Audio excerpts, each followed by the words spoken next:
face. Bro. Large and in charge, man. How'd you get so tall? Titty milk, I think. I don't know. Titty milk. Or the milkman's kid. I don't know. I'm taller than my dad, so. Yeah, there's that, right? The when I first found out about your Metro, whatever, was at the Beaver Bash 2, and you pulled up a little bit after we had already been there for a while, or I got there late, or something like that. And it's like your bike is you. Like the sissy bar. How tall is your sissy bar on that bike? Probably 5.5 foot tall. Wow. Yeah, it's very proportional.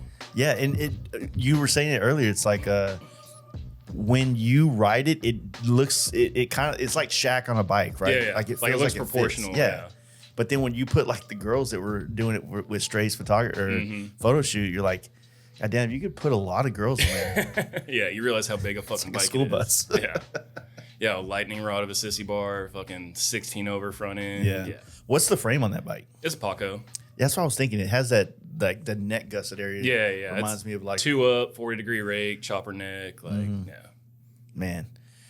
Yeah, you've been on a sick one, man. You said it a while ago. Literally, what was the first event you started going on this year to start this 6-week bender that's been taking place? It was the Fort Worth swap. The Fort Worth swap. Yeah. Me and my buddy Ryan come up, and we both, not to put our shit out there, but we've gone through some life changes the past year, you know what I mean? Just need to let loose a little bit. Yeah. And we just hit the Fort Worth swap hard. Fucking partied our asses off all weekend, and we were like driving back, all fucking hungover Sunday, driving back to Austin.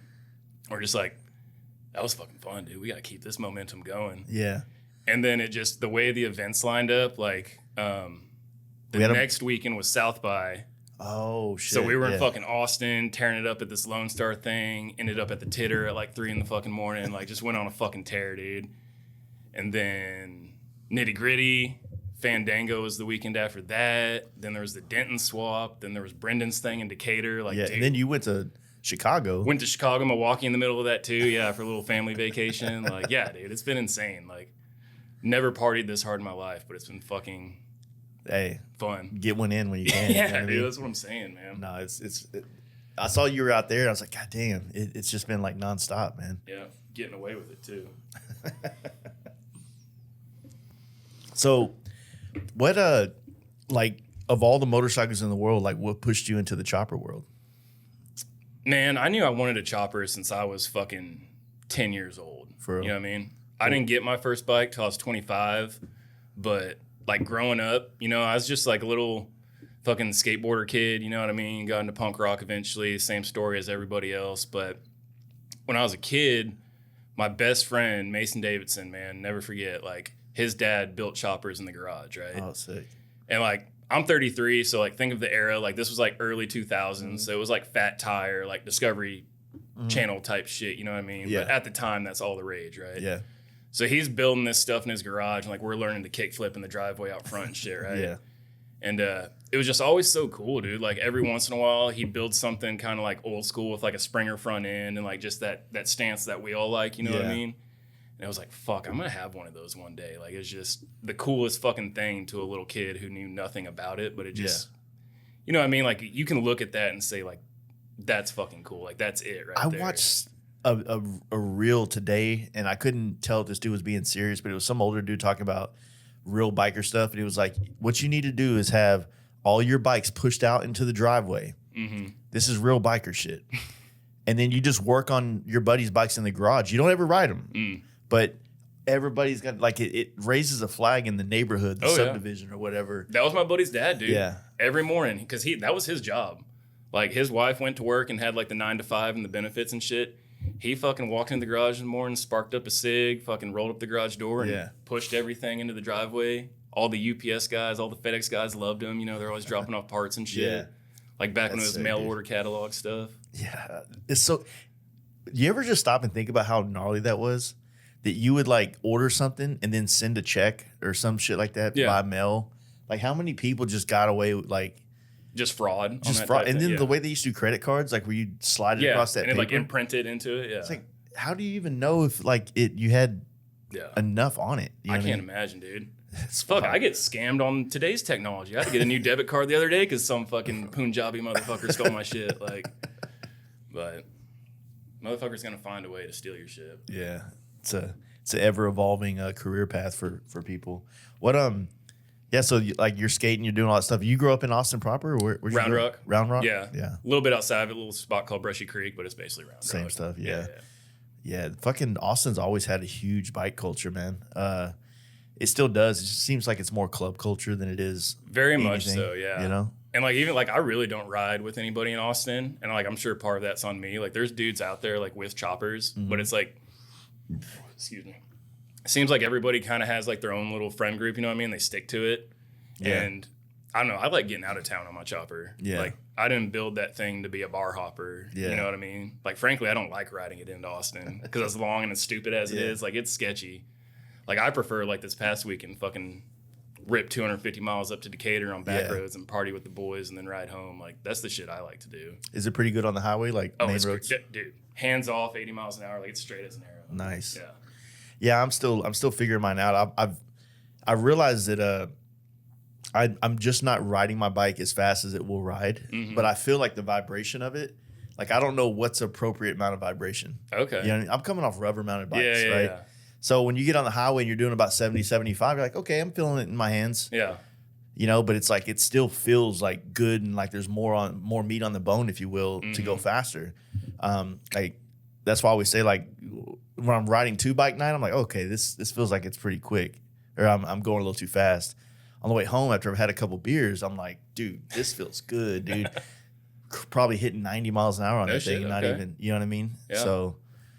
Yeah, I wonder about that because it's like it's such a new experience for me that like I just don't know what I don't know about it. Sure. You know, I don't know what it's supposed to feel like or if this is that. And so I'm learning all this shit over these last couple of months of riding it. And, y'all are learning each other, dude. It's 100%. It's a very intimate thing. Yeah. It is, man. It really is an intimate thing. You know? And I haven't been able to really articulate like the feeling of why it's so fun. And it like there's a whole culture attached to it, you know, like the parties, the people, the events, the vibe, it's all that.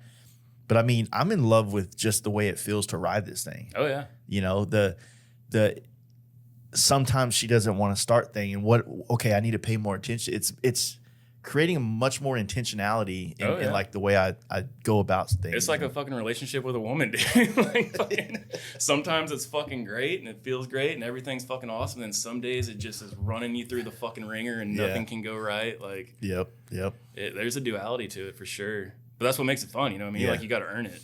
So what was your first bike? First bike was an '06 Sportster. Nice. Still got it. How do you look on that thing? Oh, like a circus bear, I'm sure. Can you just like rest your elbows on your knees? You got mid controls or like no, it's forwards. Okay, I got 8s on it, but yeah. So like I said, I grew up with my buddy's dad's building choppers. I always knew I wanted one, but then life goes on. Fucking got out of high school, went straight into the plumbing union right out of high school. So started like working real fucking hours, like real early in life. You know what I mean? So was just grinding through that, doing my apprenticeship. Was living with a girl at the time, like first love bullshit, 5-year relationship, thought we were going to do the white picket fence, all that bullshit. Well, that went out the fucking door. So 25 years old, right? I got to get out of this situation. I call my old man up and I'm like, hey, Dad, like, can I come stay with you for like 2 weeks? Like this just went down. I just need a spot to fucking chill out for a little bit till I find an apartment or whatever. Ended up staying there for 2 years. Like, and that's a whole different story, but that was like a great time for me and my dad. But, I was like, all right, it's time to get a fucking bike. Like, this is the fucking moment. So my buddy Ian Brown, which if you're out there, dude, fucking miss you. Hope you're doing good. He was working at Heritage in Austin at the time, over on the east side. I was on like Marketplace looking for sports because I knew like Sportster. Start there. You want a Harley, get a fucking Sportster. Everybody told me that. So you really didn't have any like buddy bringing you into the fold. It was just like you were doing it on your own. Yeah, I just knew I fucking wanted it, and it was time, and I needed something to. I just needed to start something new. You know what I mean? So I'm like on Marketplace looking around, and you know how it is. There's always clapped out fucking Sportster projects everywhere. And I was talking to Ian about this one night at a show or a bar or something. He's like, dude, just come by the shop on Tuesday. Like, my buddy's got a fucking bike he's wanting to sell. Like, he doesn't want much for it. Just come by. I was like, cool. So it fucking came by, bone stock, fucking '06 Sportster, fucking 25,000 miles on it. Got it for $2,500, dude. Those are rubber mounted, right? Rubber mount, yeah. Last year they were carbureted, rubber mount. Nice, So, but it was fucking hell of a deal. I wasn't gonna pass it up. There was nothing wrong with it. So, Never ridden a motorcycle before. Bro. Yeah. So handed him the fucking cash, and he's like, well, it's fucking yours now if you want to ride it. Yeah.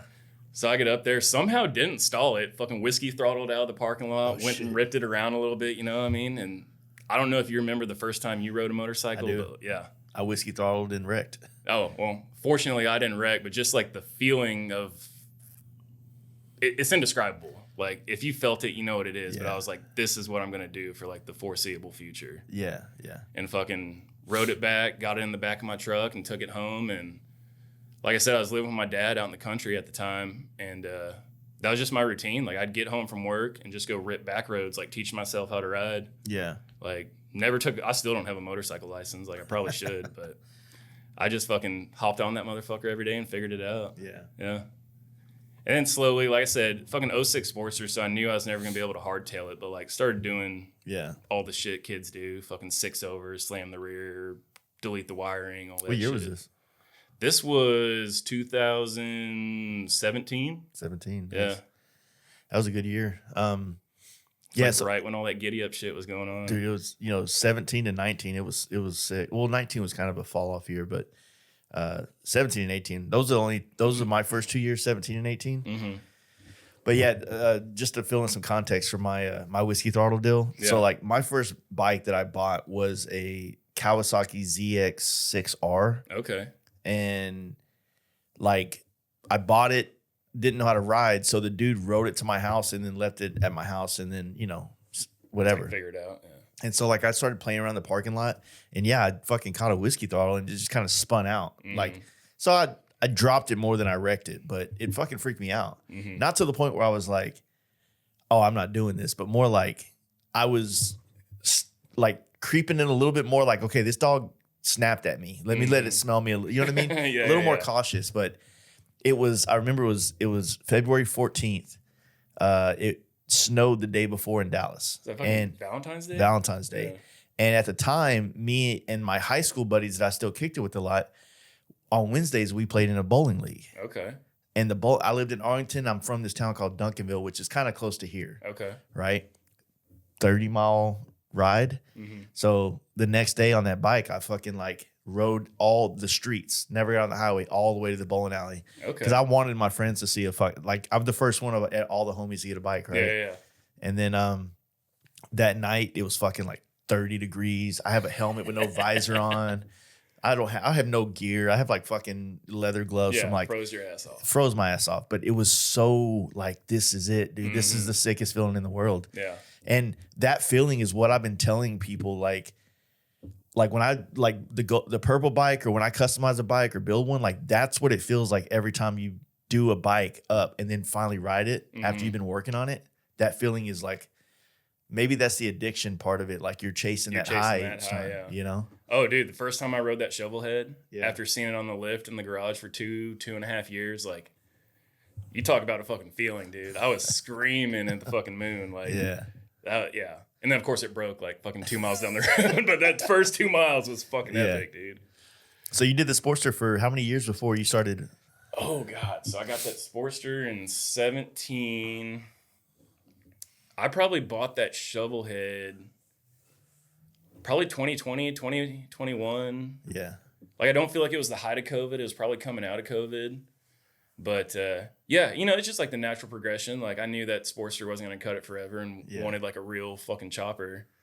So I found that shovel, and it was like a riding bike, 74 shovel, up by like Copper's Cove. Picked it up for like $5,200 from some sketchy dude. And I brought it home, fucking rode it around the neighborhood a few times just to, make sure it runs and everything. And then immediately tore the motor and trans out of it. Like, really just like keep me motivated. You know what I mean? Yeah. So you follow through with the project. Yeah, exactly. Yeah. I'm like, okay, fucking motor's pulled now. It's on you, bud. So did that, and then just started piecing it together, ordered that Paco frame, which, it takes some time for them to make that and send it to you. And then sourced a Springer wheel. You know what I mean? Like, you just start fucking shopping carting it all together. Yeah. Sent the motor out. And that's something I'm glad I did. I sent the motor out to Billy down there in New Orleans. Yeah. Like, where Dan and all them send their motors. Because, like, I don't... Like, I'm... B&B or something like that? B&B Racing. And like, I know where like my capabilities end, you know what I mean? Like, I can fucking bend some metal, I can weld some shit, but like, I'm not doing motor work, you know what I mean? I'm not gonna act like I can. Yeah. So I was like, I'll spend the money knowing I have a good fucking motor. Cause like, I just didn't want to be that fucking guy riding in a group or something, and then my shovel head breaks down. I don't know what the fuck I'm doing. Yeah, yeah. Like, 100%. so yeah, just threw a bunch of money at it and took some time and then just pieced it all together, man. So you said about 2 years to build it? Yeah, probably 2.5, yeah. And yeah, fucking process. Sent it down to Joey in San Antonio to get the paint job on it. So you knew from the get that you wanted a long bike? I knew I wanted a long bike, yeah. I still haven't really, I don't think I've ridden a long bike yet. Yeah. So it's like Scott's bikes, Chemical Candy. I know everybody calls him Randy, but whatever. Scott. His bikes are always like, I love the length and just the stance of them all. But every time I start to want to build another bike, I end up in the same kind of rabbit hole I'm always in. Yeah, like yeah. The same stance and geometry and everything, yeah. So I have like there's a set of wheels on the table here. I have another shovel head and I have an Evo. So I have like some things to go to the next start working on the next chopper. Like part of me really wants to do an Evo chop next. Like that's kind of. Well, I remember watching your podcast and you were talking about when you were building a chopper, you were gonna do a big 20 Evo, and then all of a sudden you had the shovel head. Like, what made you go towards the it was the Beaver Bash. Is that what it was? Yeah, dude. Seriously, we're at Beaver Bash. I'm on the gold FXR chop, right? Yep. And did you go to like lunch with us? Yeah, I think you did, right? Where we went to lunch. We got stuck in the rain. And we got stuck in the rain. Yeah. When we walked out of that little cafe or whatever. Worst steak I've ever had in my life, by the way. It wasn't the best food. My bike looked like a fucking Easter egg in the grass. Yeah. And I'm like, man, like I'm not saying that I'd want to be like everybody else, but like it just stood out so much. And then everybody that was having, like I got to see a lot of really nice choppers that were running, riding. People were getting them out. Yeah, some people had some issues, things like that. But I was like, man, they can fucking do it. I can do it. You know what I mean? Like, why tiptoe around this thing? Yeah, just dive do right a Sportster chopper. This, like, I actually was looking for an Evo chop, and there was one that was already kind of done in Tulsa that I made a deal with the dude, and I'm ready to come get it. And then he just kind of backed out last minute. I mean, hindsight looking at it now, it's like the dude had this fucking hardtail Evo chop ready to hit the road. Evo motor, probably had a 5-speed from a Softail in it for $5,000. And I'm like, yeah, dude, I'll be there tomorrow. Yeah. It's like, all right, cool. And the next day he just wouldn't answer his messages. I'm like, yeah, he wised up, you know? Yeah. But I was so fucking horny to spend money on a bike right there. I literally just got on Marketplace, and the first thing I could find that was something that I wanted ended up being an FL Shovelhead 77 out of Waco. Okay. So I ran down there and picked it up. Is it from James? Was he? Nah, he didn't have it. It was just some old guy from Nebraska that moved down there. And in hindsight, I shouldn't have bought that. Like the money I spent, like that. I tell all my buddies now, I wouldn't do that again. Like if I could buy the bike, like you said, and ride it, because I thought I was gonna be able to ride it, but the brakes didn't work. It was it was a lot of problems on this bike, right? So I shouldn't have bought it. But, because I did, it's kind of like you were saying, like I just learned everything about it. Like I got to go through the whole thing, and you had to see it through. Yeah. Well, it's funny. I recorded it all too, man. Like I have all the footage to make a proper video on it, but cool. It's a little. There was this transition I went where I was filming everything, all the YouTube stuff with like big cameras. And I was trying to make it like all fucking professional. Yeah. And then I said, fuck it. I'm not doing that no more. I'm just doing the GoPro. Yeah. Just so I can make sure I get shit done. And so half of it's kind of shot artistically, and the other half's like, all right, guys, I don't know what the fuck's going on right now, but doing that. So figuring out how to blend that together. Yeah. Well, it's funny. Like I thought I was doing the smart thing by buying a riding bike. You know what I mean? And like you think you're gonna sell all the shit you don't fucking use and make your money back, dude. Like. No.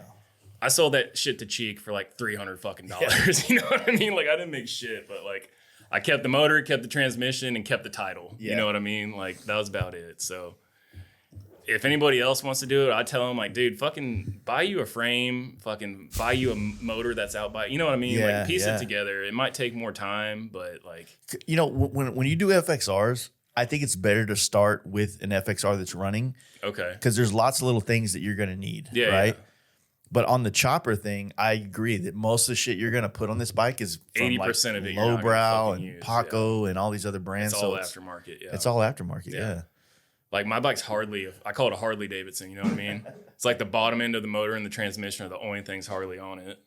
But dude, the only thing I have original from that bike is the frame and the transmission. Like my original shovelhead motor is a stroker motor. That is, I guess, a good thing about it. Yeah. But it's over at my buddy Russell's, who does a lot of the motor builds for us. And I was like, hey, dude, hold off on building that. Just shelf it for now. Yeah. Because this is a fully fresh plug and play motor I'm going to pick up for $2,000. Oh, shit. And I can be on the road. What's that one, 80-inch or? Yeah, it's just a stock 80-inch. Cool. Like, I really want to travel on it, so I didn't really want a hopped up motor and all that type of shit, you know? Yeah. This next shovel head I'm building is a 93-inch, so I'm curious to see the difference. Yeah. Damn. So what was that process like, just doing the build? I mean, walk me through that. Like, man, so yeah, there's really no process to it at all. Like, I just had to kind of get intentional about it. Like, how do you stay motivated for 2 years?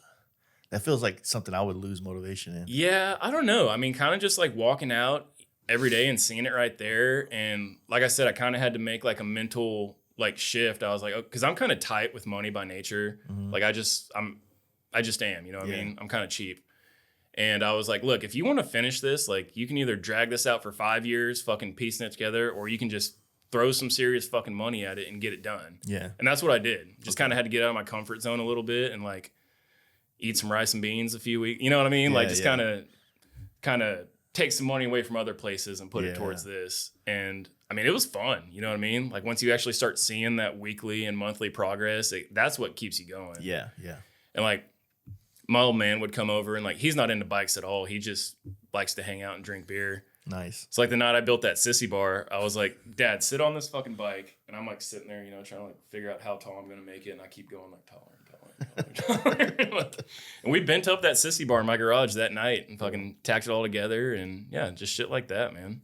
Kind of, I don't know, don't make a party out of it, but just make a weekend out of it. You know what I mean? It does make it, there's that connection to it, right? Mm-hmm. Like, and I think that was a freeing thing about doing the chopper that I have, is that I felt like I literally could just do, like, there was already a lot of really well written plays. Sorry, my words are fucking not here. People have done so much stuff that there is a lot out there. You can just kind of like, okay, I dig that sissy bar and that look and that thing. And my bike is 100% a lot of that, like my influences, if anything. So, but man, like, you still, even though there's so many people I can point at as the influences or their bike or this bike or whatever, like it still feels unique once it's done. Oh, 100%. You know? Yeah. So, well, especially when you're the ones who had your hands on it the whole time. Like, it doesn't matter who you got the inspiration from. Like, that's your fucking bike. Yeah. Yeah. I just like to give credit where. Yeah, of course. Like, nothing's original anymore, dude. Like, because I did my sissy bar on C channel, right? Yeah. Like, I saw it was probably like Ben Jeff or one of those like tough Midwest guys, you know what I mean? Yeah. It was just like a short little, someone put your hand on. I'm like, dude, that's fucking cool. And like, we've all done the round stock or the square stock. It snaps every fucking time if you're riding. Yeah. So I was like, wanted something that I knew would have like rigidity to it. And that C channel works fucking great, dude. Nice. So, and it's just kind of a cool look. Yeah, it's different, you know? Yeah, the next chopper, man, like the 80s one, like that's why I think I want to do an Evo, is I really want to feel like, originally I wanted this chopper to have this 80s vibe, but it just. Like just tough guy. Yeah, but like when I think of the 80s, man, I just think of like Purple Rain, which I don't even know if that's an 80s movie. It might be early 90s movie, but you know, like Thundercats and fucking, you know, A-Team and. Well, it is purple, so. Yeah, well, that's just my own shit, but I don't know, man. Like I want, kind of tough guy still, but like how do I embody the 80s to this bike? When you walk up on it, you're like, man, that's got a fucking vibe, you know? Yeah. So like I said, that's the theme. I'm trying to like gather, you know, inspiration from that era. To figure out what that looks like. But That's what I'm doing with my next one too. Is it's going to be like the opposite of the white shovel I have right now. It's going to be real high and tight, tough guy, fucking muscle bike style. Probably going to be black, like literally the opposite of what I got now. Yeah. But that was what was weird about like Haney's red panhead chopper. Yeah. It's like, you know, the pink one is iconic. It's classic, and it really is. It fits him in some kind of way. I don't know how to describe it. Like I just see him on that type of bike, right? And it's like the classic formula, right, for a '60s. Yeah. But when I first met him we were at the Lone Star thing. Okay. He was on the red panhead. Yeah, he just finished it. Yeah. I dig that. That's more, I guess, my taste, if you will. And he said he hated that bike or whatever. So I think the frame that he's got now on the green bike is the old red one, isn't it? I believe so. I'm not sure. Yeah. I think it is, honestly. You shot the red one, didn't you? Yeah. So yeah, I like the red one. I was in the same boat as you. Like I thought it was fucking tough. Yeah. He just said it didn't ride good for him. So, but I got his bars down. I need to get back to him so bad. I might send him with you. That way you can give it to him. Okay. Because he let me borrow his the red bar or the bars from that bike when I was trying to figure out what I was. Yeah, they're like tight little T-bars, right? Yeah. And they just been sitting on my shelf, and it's like out of sight, out of mind. Okay. So yeah. I'll see him at NASCAR, baby. Yeah. Yeah. So, like, what's your time frame on this next one? Like, you gave yourself one or? No, I haven't, and it's kind of like what I was talking about with the white bike. Like, I'm just gonna have to get intentional about it, because like I've just been piecing it together. Like Jacob hardtailed the frame for me, and I tore the top end off and sent the cases to Blake Benson out in Houston does the polishing. Yeah. I had him polish the cases, lower end of the motor, and did the ratchet top trans, polished all that up. So you're going dark but polished. Yeah. Like paint's gonna be dark, but everything else is gonna be polished. That's like sick, it's gonna be fucking showy. But again, like it's all just sitting on the fucking bench in the garage, and it's just like that's the other thing about having a chopper is you don't realize how much fucking money it takes just to maintain the motherfucker. Like when you're actually riding it and putting down real miles every year, like fuck, dude, it's like $1,000-$2,000 a year just to keep the motherfucker on the road. So trying to build another bike on top of that. Educate me on that? Like, what are the things that you end up having to? It's nothing major, thankfully for me. Like, but it's just I don't know, fucking chains wear out, sprockets wear out, like fucking oil changes, all that shit, like. Fucking seals on the transmission where it's fucking down for a week, putting that in. I mean, a shop could do it in 30 fucking minutes, you know what I mean? But when you're doing your garage, sometimes it takes a little longer. Just shit like that. Like tires. Yeah, for sure. I run spoked wheels, you know what I mean? So those are always giving you fucking fun little issues. That's why I didn't want to go with the spokes. I love the way it looks, but... I'm going mags on this next one. Yeah. It's like, man, there's just like, there's no... When you have mag wheels, you just don't really think of your wheels as being a problem other than tires. Yeah. You know what I mean? Well, even the tires, like you can actually plug those on mags. Like, tubes are a motherfucker, dude. Yeah. Stuffing a 21-inch tube and a spool wheel, like it's not fun. Do you have front brakes on your current chopper? No. You don't? No. Fuck, what's that like on a long bike? Is that not even more gnarly? I don't know, man. Like it never had it. You know what I mean? Okay, so you don't have nothing to compare it to. Yeah, and like when I was still riding that Sportster, like I actually took the front brake off of it because I was like, I know I'm gonna build like a real fucking chopper one day. I want to get used to just this rear brake with the foot, and I don't know. Maybe it's ignorance. I don't fucking know, but it's never been a big deal for me. How was it? Ever since you did the trip last year, the El Diablo trip. Yeah. I even said I was out there, in San Diego. I said, dude, I want to do a podcast about, because all the gnarly shit you went down. But when you were riding there, like, I want to ride mine in like San Francisco so fucking bad. Oh, really? Like I no can't front imagine brake. riding mine in San Francisco. I don't know why I want to do that, but like, it's like no front brake, jockey shift. What's the hardest place to ride it? Yeah. That's it. Yeah. And the whole, my style of bike is kind of a Frisco style, Bay Area, Bay Area. So it's like, well, I need to ride it to the Bay Area and go. I love that. There's some old YouTube video of Max doing that out there, and he's coming down some hill and just locks up the rear brake and fucking gets all squirrely up to the stoplight. Like, it's fucking cool. Yeah. It's, I don't know. There's I was telling you, man, like this, about a year now, it's been one bike build after another. Yeah, like we travel. We built the brown FXR, and as soon as that was done, it was the purple chopper, and then there was like a 2-month break, and then it was this FXR I'm building now, and it's like all I want to do is just go. I need a real bike trip. Yeah. You know what I mean? Something solid, like get out there.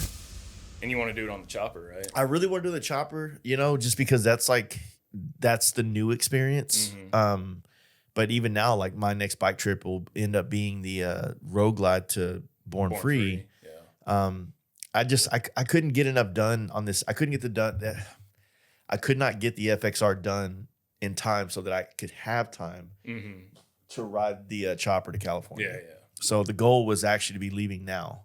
Oh shit. And I'm still probably 3 weeks to finish this FXR. Yeah. So you'll find something else.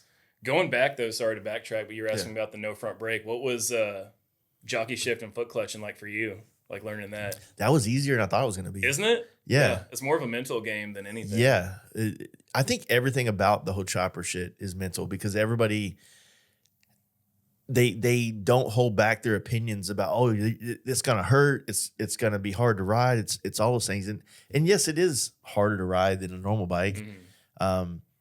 So far the hardtail aspect of it has not been an issue to me at all. That bad. Yeah. It's like, like I was prepared for this to be like some kind of really really uncomfortable, like, oh my god, I don't want to do this. I think mine's more comfortable in my Sportster with suspension. I think you ride it differently. Yeah. You're more aware of the road. I mean, every once in a while you doze off and it'll remind you, hey, dude, But no, the jockey shift stuff wasn't hard. There's been a time or two where like I'm leaning over to talk to a buddy at a light and I get off balance, and the balance that I need to put my foot down is on the left, and I like had to stall the bike. Yeah. That's always a little sketchy. I hope it just stalls and doesn't just take off. Right. A whiskey throttle it or something like that. But or like when you're at a hill with your foot on the brake, you have to shift real quick to like. I've gotten to the point now, like if I pull up to, and it's crazy that like I'm talking about the hills of San Francisco to like pull up to a light or stop sign, bro. Just leaving my driveway out of the shop. If there's a truck already at the top, I won't even wait to go onto the hill part. Like I'll just stay on the flat till they go. Or if I'm like coming up to some part of Dallas where I know there's a little bit of a incline, I'll just go to the front. I don't give a shit. They can honk at me or whatever. Fuck them. It's like, yeah, dude. Like you ride different. Yeah, and like I'll just go to the front. Like just filter to the front, or I'll run the light. Yeah, I don't give a shit. You know what I mean? So it's like running a red light ticket is not that much money. You know what I mean? Yeah, yeah. So I don't know. I'll take it if I got it. Yeah. Hey man, look, I couldn't stop the bike over there. Yeah. Sorry. Dude, I remember a few years ago, it's probably 24, me and Stray went up to Michigan for this run up there, and which that was sick all on its own. But, we rode up to the UP, camped out for a few days, and then rode back. And on the way back, he was on a Sportster chop, that blue one that everybody knows, and his fucking throwout bearing was going out. Oof. So every time, and we're like going through these tiny little towns, right? So if we're running up to a red light, like he's just like pulling off into a parking lot and just like spinning around in the fucking parking lot so he doesn't have to stop. Wow. Because if he stopped, you have to fucking push him to keep going. Damn. So he was doing that, just fucking power shifting the whole way 250 miles back. God damn. Yeah. Well, where'd y'all stay at the UP at? Like this tiny little town called Strong's, Michigan. Like it's on the north side of the UP, like the north shore or the south shore of the UP? It's so you cross the bridge, right? Uh-huh. And it's probably 40, 50 miles in, just straight up from there. Okay. And it's just like a little bar, has a few motel rooms, like a snowmobile bar in the winter, you know what I mean? Yeah. And that dude Reese up there and all his buddies, they just take it over for a fucking week and party and camp out up there. It was fun, dude. It was cool. That was my first time. Like, I've ridden in packs before, but that was the first time, like, being in a pack of probably, like, I don't know, 60, 70 dudes. And, like, the light changes, like, halfway through the pack, and you just blow the whole fucking red light with, like, 70 fucking dudes through these tiny little towns. And they're like, what the fuck was that? And just, I don't know. It's an amazing feeling. It's a powerful fucking feeling, dude. I was supposed to say it's a powerful feeling. Like, nobody can fuck with us right now. Yeah. Was that your first big trip on the bike? No. Wait, so you did it on the Sporty or on the No, that was on Shovelhead. Yeah. Okay. We trailered up there. Like, we trailered to Grand Rapids and then rode up from there. But, God, what was my first big trip on that Shovelhead? I don't know. I've done... What was your first big trip on a bike in general? Like, that you would consider to be big? First big trip, when I got that Sportster, first big trip, I rode to Cookeville, Tennessee, which is like 2 hours east of Nashville. Mm-hmm. So that was a good little pull. Like, went to a music festival out there. Rode like 3 days there, partied at the festival for 3 days, rode 3 days back. So that was the first like extended fucking on the road multi-state trip I did. And then I took that Sportster to Big Bend, took it back to Tennessee, hit all the events in Texas, like rode it to Yellow Rose a few times, rode it to Denton, Burnouts a few times. And then I got that shovel head, and it's just, I don't know, it hasn't hindered me at all. Like, I actually had some buddies, it was kind of like throwing shade, you know what I mean? Like, oh, you got a fucking chopper shovel head now, you're going to start trailering it. And it's like, no, dude, I try to ride that motherfucker as much as I can. Like, like, don't get me wrong, there's times you do have to trailer it just for like time constraints and stuff, but I try to be intentional about riding it to as much shit as I can. And just like going out of state and having like true fucking trips on it too. So, but I don't know. Like, I mean, Grand Rapids up to the UP is a good run though. It was like 250, 300 miles up there one way and then back. Yeah. But like, fuck, EDR, that was 4,000 miles round trip. I was gone for 2 fucking weeks. Like, that was awesome. Dude, that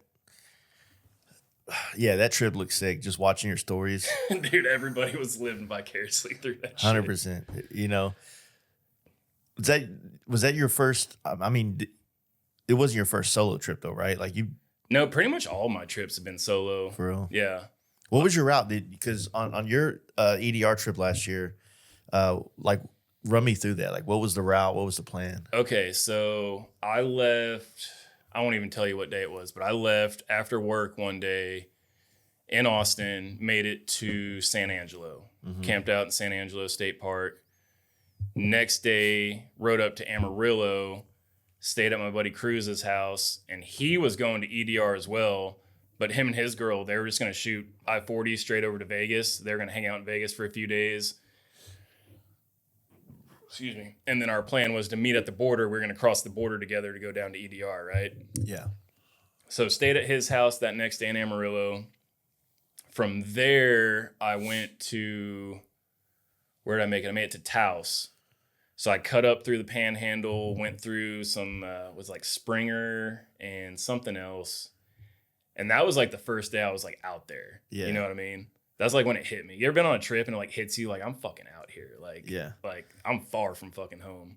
Yeah, that and like, especially when you go west and it's so desolate. That's what it was, dude. And you're like, man, like, I feel like, I'm responsible for myself. Yeah, right literally, yeah. Like, I'm just like going, it's like these rolling grassy hills, but it's like super foggy and dense in the morning and like not another soul out there. And I'm like, fuck, like this is on you, big dog. Like, fucking. So made it to Taos that day, checked out like Dennis Hopper's grave out there and I forget what river that is, but there's that big bridge out there. That's Rio Grande. Yeah, Rio Grande, yeah. Stayed out there.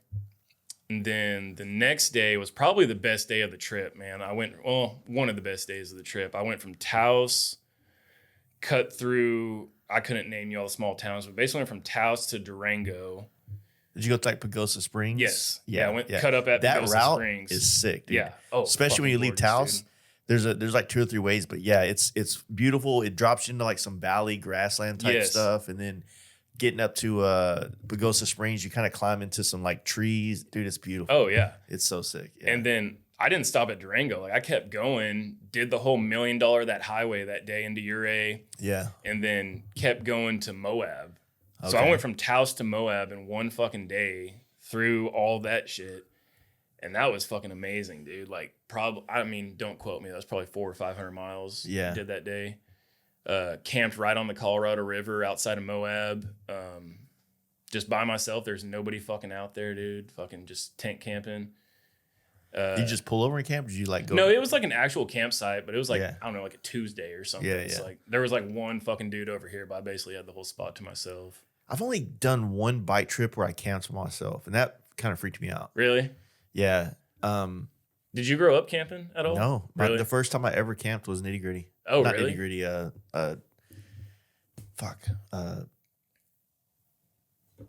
Giddy Up. Sorry. Oh, okay. Yeah, I mean, I might have camped as a kid, but I don't remember it. Okay. You know what I mean? Honestly, I grew up. My stepdad was into this world, and so like I remember growing up and being in bands a lot. Okay. Like camping that way at like a field party or whatever the fuck, the lake. Yeah, but never like in a tent. Okay. You know what I'm saying? Yeah, see, like my parents were big into that, dude, especially my dad. Like, I remember when me and my sister, like, we were probably in elementary school. You know, we go stay with my dad for the summer, you know what I mean? He'd just throw us in a canoe and we'd go down to Colorado for like 3 days, sleeping on sandbars and shit. Dude, that's so sick. Yeah. And I'd tell people I've heard about like someone was telling me that they do that in the Rio Grande. Like you can do tours down the whole river. Yeah. Like that sounds badass. Well, like to us, it was just normal, you know what I mean? Like we're just fucking hanging out with our dad, fucking fishing during the day and camping at night. And like I tell other people that and they're like, you did what when you were fucking 7 years old? That sounds badass though. Yeah, so that's kind of always been ingrained in me as just like the roughing it side of it, you know what I mean? Mm-hmm. So it doesn't bother me. Yeah. Like when I travel, I have like a little one-man tent. I try to sleep in a hammock if I can, like if there's trees and it's not raining or nothing, but I have a tent if I need it. But just like bare bones shit. You know? Like, and don't get me wrong, on that trip, that 14-day trip, I stayed in hotels probably 5-6 nights out of it, but majority of it was camping. Yeah. But you get out in the desert, it's hard to find trees. Yeah, exactly. Yeah. I was trying to think, where was I in that story? You're at Moab camping on Moab, yeah, camping on the river. Oh yeah, this is the part you've been waiting to hear about. Yeah. So the next day I leave Moab and it's, I don't know, probably 7 a.m. Like it's fucking brisk outside, hitting the road, feeling good. This is where I hit the cow. Fucking spoiler alert. And I say cow, it was a calf, but it was a fucking solid slab of beef, dude. This motherfucker, dude. He tried to take you out, dog. Dude, it is. And it's not a cool story at all. Like everybody asks me about it, but it's like, it was a complete lapse of judgment on my part, right? So for anybody who doesn't know, I hit a fucking cow.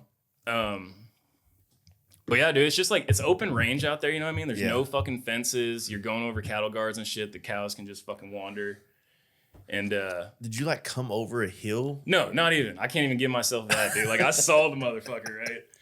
But so what it is like these cows are hanging out on the side of the road, right? Yeah. And like there's a group of them there, and I'm like, oh shit, okay, I slow down, fucking go right through them, no problem. They're just like barely look at you.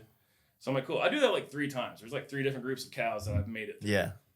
And then, you know, there's this 4th group of cows, and I'm fucking just kind of being arrogant, getting cocky now, thinking I don't need to slow down as much. Yeah. And there's this little baby fucking calf behind his mama I didn't see. And I guess he got spooked, and he just bolted right out in front of me. Ooh, yeah. And it was one of those things, you know, I'm going like this, and he's going like this, and you're just like, fuck, we're going to hit. Boom. Damn. Caught him right between the front and rear legs, fucking springer straight to the gut, and just... You killed it?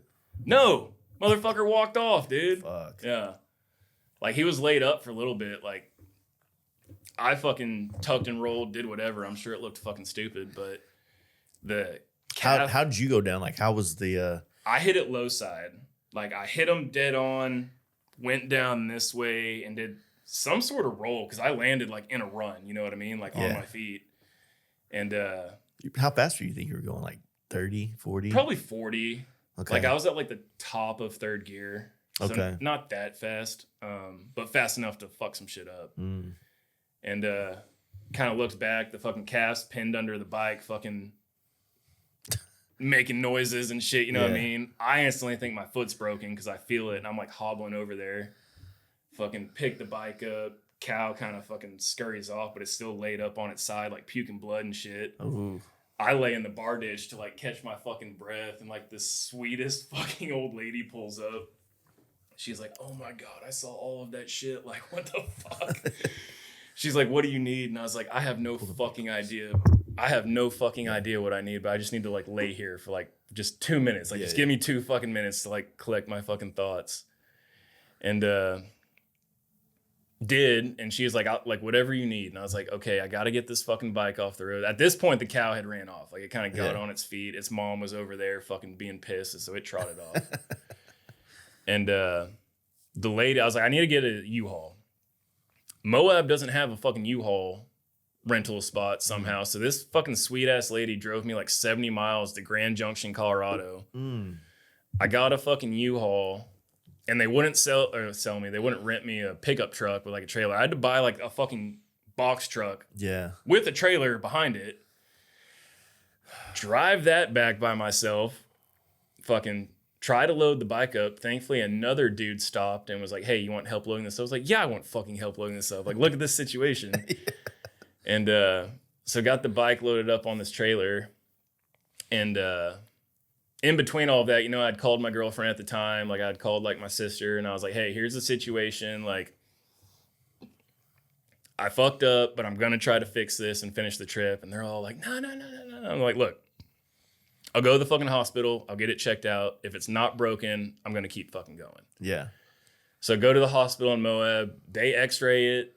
They're like, "It's not fucking broken. Like, it's a bad fucking deep tissue sprain. Like, it's gonna fucking suck, but nothing's broken." So I was like, "All right, game on. Yeah. Like, we're finishing the fucking trip." So in between all of that, like all that driving I was doing, I called my boy Cruz, who I stayed with in Amarillo, because I knew he knew this dude who I'd met once before at Oklahomies, this dude Jared from Durango. Okay. And I was like, "Hey, dude, like, send me Jared's number." He sent me Jared's number. I called Jared. I said, "Look, dude, here's the situation. I need a front end because it just fucking folded my Springer. Like, wasn't going to be able to run that front end. And I need a clutch hub because it went down low sides. Like, all the fingers, I had a 5-finger clutch hub. Like, 3 of them got snapped off. Like, clutch hub was fucked." Yeah.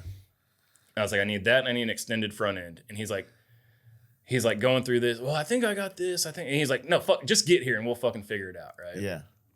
So I drive 3 hours back to Durango with the U-Haul and all that shit after getting my foot x-rayed and go to his brother's house. Actually, his name's Willie. Mm-hmm. Solid fucking dude. Isn't there like an old bike shop on the main road down there? There is. Yeah. We ended up going to that to get the clutch hub. Yeah. But like fucking Willie, Jack, and Jared, dude, like most solid fucking salt of the earth people, dude. Like so fucking cool. They have like a party for that. What's that rally they do out there? Four Corners. Four Corners. They have like a chopper party as part of that. Solid fucking dudes, man. So I pull up in the U-Haul and all this shit. Dude's just getting off work. Pulling up, there's like fucking... It's just a chopper house, you know what I mean? Yeah, yeah. You pull up, the garage is here. There's a lean-to over here with like 15 fucking bikes under it. Yeah. Dude's like, "All right, let's fix your fucking bike, dude." So ended up... They pulled a girder off some other bike. It was like a 12 over girder probably, which I was running a 16 over Springer. So it dropped it a little bit, but was still very rideable. Yeah. And then we ran into town to that shop. It's some old head, had a bunch of 4-speed stuff. Nice. And just new old stock 3-finger clutch hub. All the little pieces of hardware and snap rings I needed too. So went back to the house, fixed the bike that night. Fucking... His wife cooked us dinner. I got to sleep in their toy hauler. Like the most accommodating fucking people, dude. But it like those type of experiences, right? Like how sick is that? Like just being able to, you know, I want to be able to provide that kind of hospitality one day. Oh, like, and dude, you know what I'm saying? Like I want to be on the other side of that because I've received that too. I've received it and I've yet to pay it forward. Yes. But like willing to and wanting to, but like, dude, they went above and beyond. And like they were so stoked, dude, because they'd done EDR before. They're like, "Dude, we're going to fucking get you there. And it's going to be so sick when you pull up to San Felipe and all this shit." And, but yeah, dude, he sold me that girder. It was like old, like PMP girder, which if you know anything about girders, that's kind of like the one to go after. Apparently, I don't know. But, dude, sold it to me for like $200 because he was just so stoked on what I was doing and that like I wasn't giving up. You know what I mean? Yeah. So fucking next day, pulled out of there. And so overall, how long were you down? Just that night. Just that night. Yeah. So when you hit so you wrecked.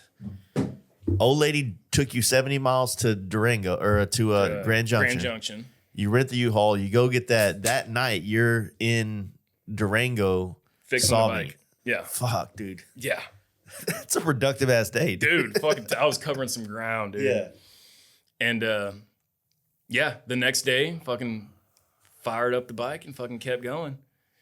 And originally my plan, like before I hit the stupid fucking cow, was to catch I-70 for a little bit and then come down and do like Bryce Canyon and Zion and all that. Yeah. But having to backtrack to Durango and to like keep my schedule to be at the border on time, I went through, I left Durango and then cut down to like Monument Valley and all that. Sick, yeah. And then went through like the entire Navajo Nation. So badass, yeah. Dude, it was, man. I didn't get to do that Moki Dugway. Do you know what that is? Yeah, I've driven it. I haven't ridden it yet. Okay. But I mean that's Monument Valley. That's like my. There's two things there's two places I always want to see a picture of my bike I built. It's that place and with the Sturgis sign in the background. Yeah. Those are the two things. Like if I ever build a bike or custom or anything, I want to be able to say I rode it to the two most favorite places I love being on motorcycles. Absolutely. You know, that's fucking awesome, dude. there's a hotel, and my listeners are probably pissed when we bring it up again, but it's called the San Juan Inn. Okay. So when you're in Mexican Hat, right when you're coming out of Mexican Hat and you're going to Monument Valley area, it's like another 20 miles still. Right when you about to cross the river, there's a like hotel right on it's in a cliff and then the river, and it's right in this right turn. on that bridge right there. Yeah, I know what you're talking about, dude. I stayed there with my boys that we traveled together. We polished off a bottle of whiskey. They have like this patio on the second floor. The stars, like you're seeing galaxies, dude. It looks like Star Trek out there and shit. And it's so weird being in desert places like that. And I love it. I think I was talking about recently on the podcast with Dan or with somebody recently. I was like, I think that the sand like deadens the sound. Yeah. And you're talking about the sand dunes. Yeah, I just feel like desert places, like it does something different with sound, and it makes you feel like you're in a different place. I don't know, there's just an energy out there in general. It is an energy. Like, yeah. Not to get all fucking woo woo, but like it is. Yeah. I mean, it's undeniable. Like you ride through that area, you're just seeing those fingers where they call them monuments coming out, and you're like, God damn, this is badass. Maybe it's Forrest Gump conditioning, or all the different movies over my entire childhood that those were in the background. Yeah. But riding your bike through it in that road, it's crazy that one of my most favorite places to ride in the world is a straight road. Yeah, where you can see 100 miles. Yeah. It's like, why is this so sick? And you know what's crazy is like, obviously I didn't know it at the time, but I like pieced this together afterwards. Is like when I was in Monument Valley, that day I was leaving was like the day all those dudes were coming in to do that 50 weight video out there in Monument Valley. Yeah, like they were out there literally at the same time as me. I like probably passed them. I don't know, but wow. Like got home and saw that video. I was like, fuck, that was That's sick. But so we're like, what was this next day? Or go ahead, I'm sorry. No, I was gonna ask you. I think there's like a gas station out there too, right? That was an Easy Rider. Like they stopped out in Easy Rider, and I think it's somewhere out in Monument Valley. I don't, man. I know that in Mexican Hat there's a gas station, and then the Quineta or wherever the town is, say Quinota or something like that. That's the next gas station. It's like 45 miles. So again, sorry listeners, but I left Durango on that bike, and we stopped in Mexican Hat, and I realized that my axle nut was off. The real action on the rear, it came off. Oh, fuck. And then I found out that it came off 2 gas stops before that, because I took a picture of it at a gas station. Oh, and I like zoomed in and I saw it was gone.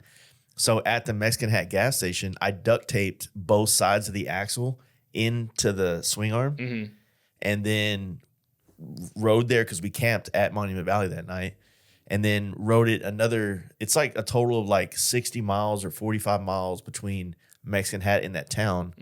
Get to the town, they have a Ace Hardware, and I was able to find the right nut, and literally that was the same nut I had on that bike until I sold it, everything. Okay. Fuck yeah, dude. So yeah, riding fucking over 100 plus miles with no axle. God damn, you had someone looking out for you. Yeah, dude. It's like you when you ride a chopper though, like I noticed that if anything comes loose, it you feel it. Oh yeah, because you're like, because it's rigid in all these ways, and the motor's like mounted to the frame, like hard mounted.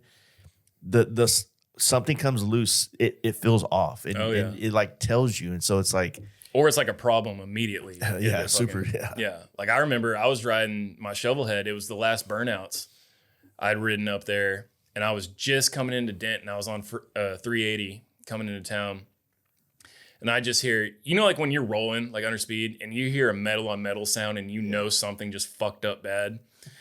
So what it was is that the bracket that connected the brake caliper mount to the frame, that bolt had backed out. So the whole caliper bracket just swung forward and ripped the brake line out. Ooh. Yeah. So I'm like hauling ass trying to run a yellow light. I hear this noise and I'm like, what the fuck? Have no brake. So I'm like, thankfully I just ran a light basically, so there's nobody in front of me or behind me, and was able to coast over to the side. But that was a bad one. And then the shifter, the shifter on the ratchet top, it has those 3 little countersunk screws that go in it.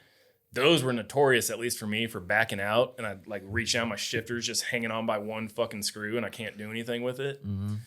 So both of those are safety wired now. Like I put button head screws in them, drilled fucking holes through it and safety wired it so they can't ever back out. Yeah. So it's shit like that. Like you asked, like the shit you learn, like fucking rattling loose or breaking. It's like, it's trial by fire. I've heard people talk about the ratchet top, shift lever, that thing coming loose.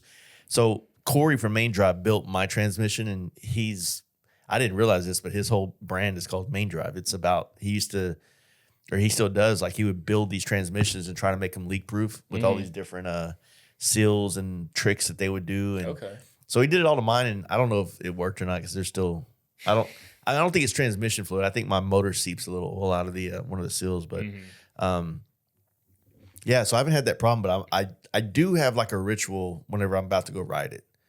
Like I kind of just like check everything. I just visual a couple little, okay, this comes loose. It has come loose before. Just give it a quick twist, and I always keep a little bit of tools on the bike with me. So you got to, yeah. I get bad about it, honestly. I just fucking throw a leg over the motherfucker and go. I definitely do that from time to time, but I try to be mindful whenever it's. No, you should. It's not good that I do that. Like, I should look at more shit. Yeah, but I don't know. It just. So you left Durango, you mobbed through. Oh yeah. Left Durango, did Monument Valley that all day, made it to why am I blanking on it? Arizona, way up in the mountains. Flagstaff. Made it to Flagstaff, right? And mind you, this was late March, so it was snowing in Flagstaff. I didn't realize Flagstaff's like the same elevation as Denver. Like it's fucking up there. Late April. Yeah. No, I think last year it was in, whatever. It doesn't matter. But it was fucking cold. Yeah. So got a hotel that night in Flagstaff. Next day did 89A down to like Sedona. That sick. Fucking Oak Creek Canyon, dude, that was fucking amazing. That was so fucking cool. Did that in a Sedona, went up into did you go Jerome? Jerome, is that the mining town up in the mountain with like all the switchbacks? It had to have been. Jerome, the reason a lot of us know Jerome feels like a town in like the Swiss Alps or Italy or something. Yeah. It's like tucked on the side of a mountain up high. Yep. But like if you're a Tool fan, that's where the lead singer from Tool has his wine, like vineyard winery type thing. Shit. And then he also has like this gnarly record store. Who's that? Maynard? Maynard, yeah. Yeah, no shit. So we stopped in there one day on the way to Born Free. Okay. To check it all out. It was pretty sick. I blew right through there. Yeah. That road coming out of there, sick. Like continuing south. Yeah, because I did that to Prescott, I think. And then... did you stay in Prescott? No, I kept going. I made it through... I went all the way to Brawley. Like I went through like Glamis, like crossing to California. And went Brawley. South of I-10. And did the whole Glamis Sand Dunes route right there, and then got into Brawley and stayed there that night. Yeah. And then that's the day, the next day, me and That's Cruz, a good run that day. Yeah. Dude, I was putting down miles, dude. Like I had lost time to make up for. I mean, it's a good run, but it's also like 89A is like switchbacks all the way down. And then a couple straight spots, but then like you climb up the mountain, then you climb back down, then you get up to Prescott. It's like it's not like mobbing down beautiful. 40. Yeah, it was gorgeous. And then seeing those sand dunes, I was not like I didn't know that was in Glamis. I was just like, oh, this is gonna get me closer to the border, cutting down this way. And then all of a sudden, you're in these fucking sand dunes. It's sick, dude. Yeah, dude. It's another place that I love being, man. Like I've always wanted to like camp there. In Glamis? Just get out. But I mean, I don't want to ride my bike out there far. So like it feels weird if you're camping close to the road. You know what I mean? Yeah. But you need like off-road shit to get like off the road, I feel. Bro, that place, we went on the way home, we came through there on the way back from California last year. And it's crazy to have pictures of it. Like the sand had blown over so high that the street signs on the little turnout, the lookout spot were buried. It's like a snowbank, but with sand. Exactly. I was like, that's fucking wild. Because I always stop through there when I'm around and I take pictures there and shit. And it's like, that's fucking wild. It's 6 feet in the air. Yeah. You know what I'm saying? No, it looks cool, dude. It made me want to get one of those fucking dune buggies and just hit the fucking dunes. But yeah, got into Brawley that night, stayed at a hotel that night, and the next day, Cruz and his girl met back up with me, and that's when we crossed the border and just jammed all the way to San Mexicali Felipe. right there? Mexicali, yeah. Yeah. So That's like the one straight shot down, right? Mm-hmm. Yeah, Mexican Highway 5 all the way down to San Felipe. Was it like they said where there's like 100+ miles of no gas station right there in that stretch? Or? Yep. Yeah. So I noticed you had a huge can on the back of yours. So I had 2 1-gallon Roto packs, right? Okay. So I had 2 gallons of gas with me at all times, like from the start of the trip. Yeah. And that was the first time I actually needed it, was going in there. There's this tiny little town. It's not even a town. It's just it's a gas stop with no gas, right? It's just like a little fucking store. It's called La Ventana, and it's like 100 miles in from the border.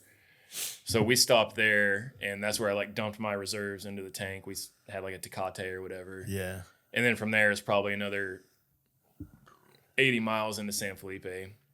So it's a straight shot the whole way. What's the terrain like right there? Is it kind of the same as it was in Cali, like deserty, kind of dry? Most of it is definitely dry. Most of it's deserty. Right at that like gas stop, La Ventana, there's like this weird little like I won't call them mountains, but it gets rocky. You know what I mean? Like some hills you can't see around and stuff. Yeah. And then you come out of that, and it's just like mirage again. Like the desert's so flat. You know what I mean? You're just like seeing the shit. But the main thing is the fucking potholes, dude. It's bad. When I say potholes, I mean like fucking rim benders, dude. Like it's like some speed racer shit. You're fucking dodging it the whole time, which was kind of fun. But it's like if you're not on your shit, like you can take your bike out. Easily, dude. Yeah. And then like the people in cars, like they're just like passing you on the fucking shoulder and shit. Like, but it was cool. Like getting into San Felipe was sick. We had no issues down there whatsoever. Like, how was it crossing the border? Crossing into Mexico, fucking easy, dude. Yeah. Like we stopped and went into like the little station or whatever, because you're supposed to get the little like temporary 7-day visa or whatever for your bike or whatever. We did that. Never once got asked for it, but why not do it? How much did it cost through all the paperwork process to do just all that, you know? Because don't you have to get like insurance and shit for? I got insurance beforehand, but I just did that online, and I think it was like $40 or $60. Like it wasn't bad. You just type in your VIN number and your fucking license plate, and then you just pay them. Yeah. And you print out a little piece of paper. At the border, I don't think we paid.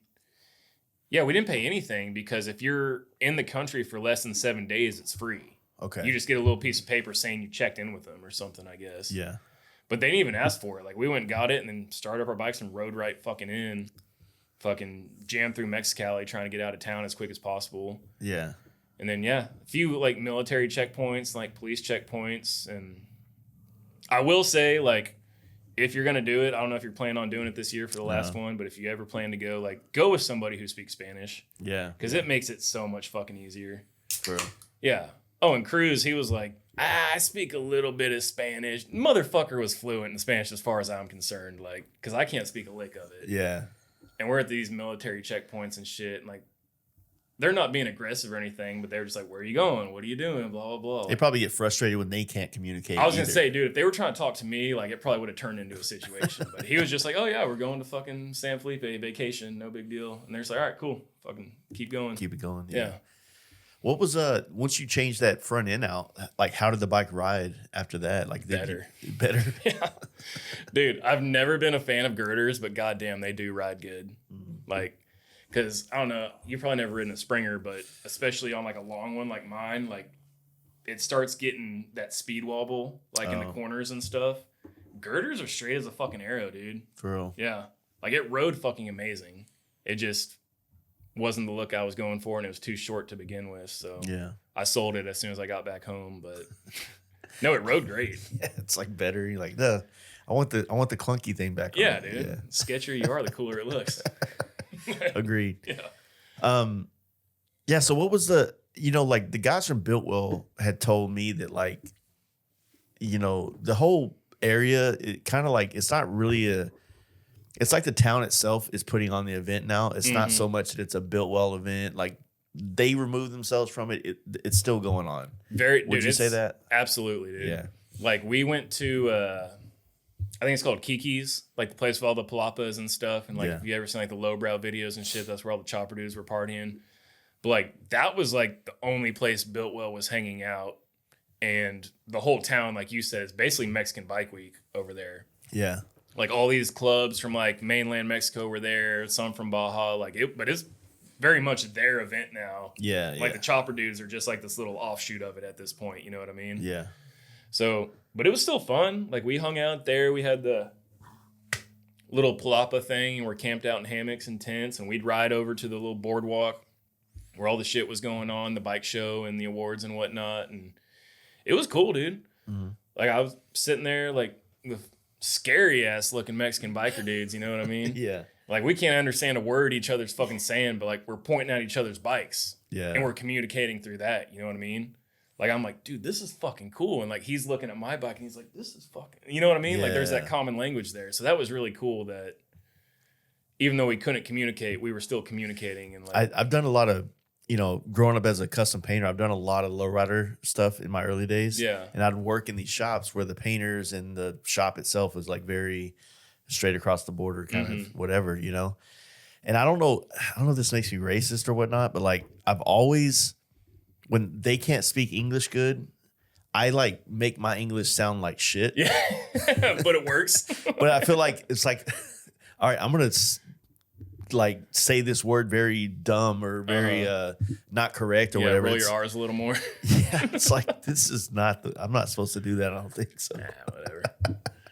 But I never understood that. I was like, why are you talking like this? Yeah, dude? Like you're like a fucking idiot. But no, so that was cool. I'll tell you probably the coolest experience out of the whole thing. Like, don't get me wrong, partying down there with your boys, like it was fucking awesome. But I stayed like the last day, Sunday, because the Biltwell guys all go to the orphanage there, like just outside town.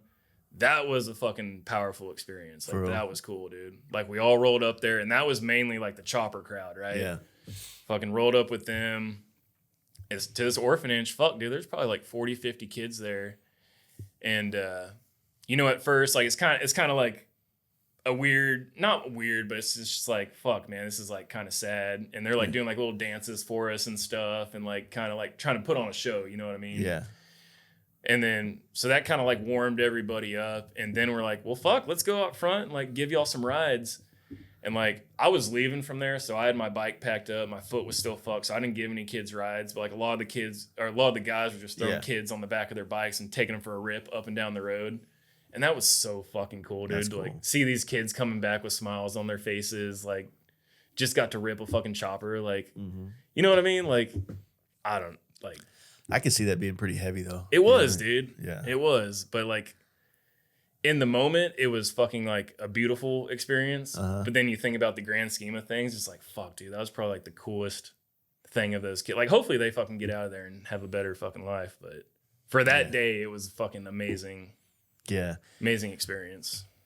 Yeah, I was sad like this, because my 10-year anniversary is literally on the weekend that Biltwell thing's going on, and she gave me a pass, said you can do it, and then like I said, I just got behind on this bike and I couldn't take off on that. But after talking with you and then my buddy Chris Zimlo just did Mexico solo all the way down to another rally that's more mainland. Okay. And then did the whole ferry across to the Baja and up. I want to do that, dude. I want to do that too. Yeah. I'm like, dude, let's the one Dan and them did from like Mazatlan to La Paz. Exactly. Yeah, like that's the shit I want to do. And I think that, like after talking with everybody that's done the Mexico thing, I'm not as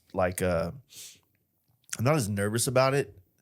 I feel like I manifest the shit. Like the nervousness, like the situation. Yeah, like a bad situation. Like I'd bring it to light by being awkward or whatever the fuck, like overthinking it. Yeah. And like I was telling Dan when he was on the podcast today, it's like, dude, like you just like I don't want to say ignorance, but it's just like you just flow into everything without like this any kind of like maybe he does, maybe he doesn't, but it seems like he just doesn't overthink, doesn't think about it much, just kind of does it. Yeah. And because it's like, as a skateboard reference, it's like when you're like, hey man, how do you do the four stair? And like the first time you do this and then bam, I do it. Like, how the fuck did I pull that off? Yeah. But then you go back and start trying to like do it. It's like now you're overthinking it. Now you can't do it. Well, just, I don't know. And the way fucking Dan looks, dude, like I feel like he's intimidating in any culture wherever he is. Like people aren't going to fuck with him. But no, and speaking about intimidating experiences. So I said, coming into Mexico is easy. It's getting back into the States that was fucking scary. For real? Oh yeah, dude. Dealing with the American side of it or the Yes, Mexico? dude. Trying to come back into your own country. Yeah, it was fucking wild. And like, so I left the orphanage, right? And I leave, and instead of going Highway 5 back to Mexicali, I was like, oh, I'm gonna be smart. I'm gonna cut over and get more crossing Arizona. Okay. So I do that. I cut off 5, and I'm cutting over into, I think it's Sonora is like the next Mexican state outside of Baja. Is there any like checkpoints to go in from one state to another in Mexico? No. So it's kind of like it is here. Yeah, very much so, yeah. But it hit me when I did that. I was like, oh, fuck. If I break down now, nobody's going to be coming this way. Yeah. Like, I'm out on my fucking own. And this is going through, like, little villages with, like, dirt roads and shit. Which, thankfully, nothing fucking... I didn't break down or nothing. I made it to the border. But I just split lanes to the fucking front, right? Because I was like, oh, that's what you do. I had accidentally gotten in, like, some sort of like fast pass special entry, more than a normal passport. Like you apparently you can pay extra and get like a fast pass or something. I don't fucking know. Yeah. I didn't have it, and the guy was fucking pissed. He was like, "You're in the wrong fucking line, you idiot. Like you need to be over there. I could give you this fucking fine." Blah. Like he's having to like move the little barrier so I can come over. My fucking bike stalls. So I'm sitting here trying to kick this fucking bike over. This Border Patrol agent dude screaming at me like, get this piece of shit the fuck out of my lane. Like I'm about to fucking arrest your ass. Bike finally fucking starts and I skirt over to the right lane. They let me through. He's walking my bike, like does circles around my bike for like 5 fucking minutes. I'm just sweating it. He's like, all right, welcome to America. I'm like passporting my teeth. See ya. Fucking go, dude. Like, get me the fuck out of here. Made it to the gas station in town. I was like, made it back to my own country. They let me back in. They let me back in, but I was fucking sweating it, dude. So where'd you come into? Like Tucson area? No. Or is it more like Yuma? It was Yuma, yeah. Yuma, it's like San Luis, Colorado. It's like the Mexican town. It's like a gnat right here. It's fucking driving me nuts.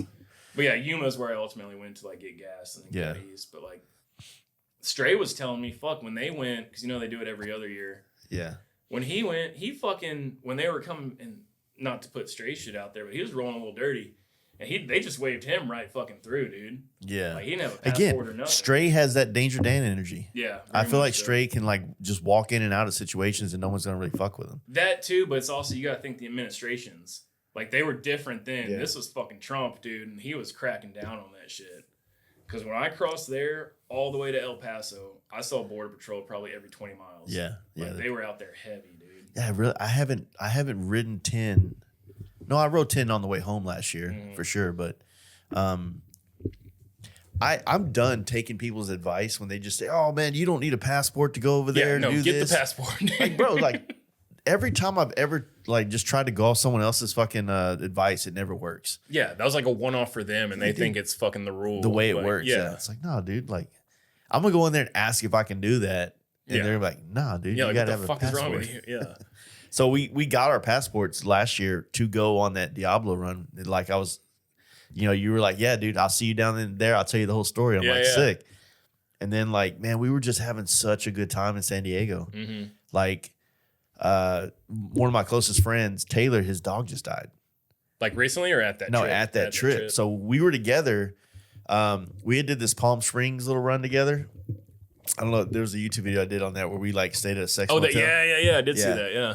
So we did that, and then I went into LA to do podcasts for a couple of days, and then we were coming back down to San Diego to link up. And I want to say in that time frame, he had to put his dog down that he had throughout his military career. I got to shit, it was heavy, and he was like, man, I could tell that he really wanted to be around some of his homies, and I just felt like, man, like everybody got here, we're ready to go to Mexico, and I talked to my buddy Devin that was kind of with me, or he linked up with me there. I was like, dude, I feel like we should just go get like a cabin in the woods here, and just kick it with Taylor, and he's like, and that's what we did, because one of us didn't get our passport. Okay, so he was going to be like the weak link. He was not going to be able to go anyway. I was like, man, let's just keep all this together. We're all here. We're into like a sick part of the like.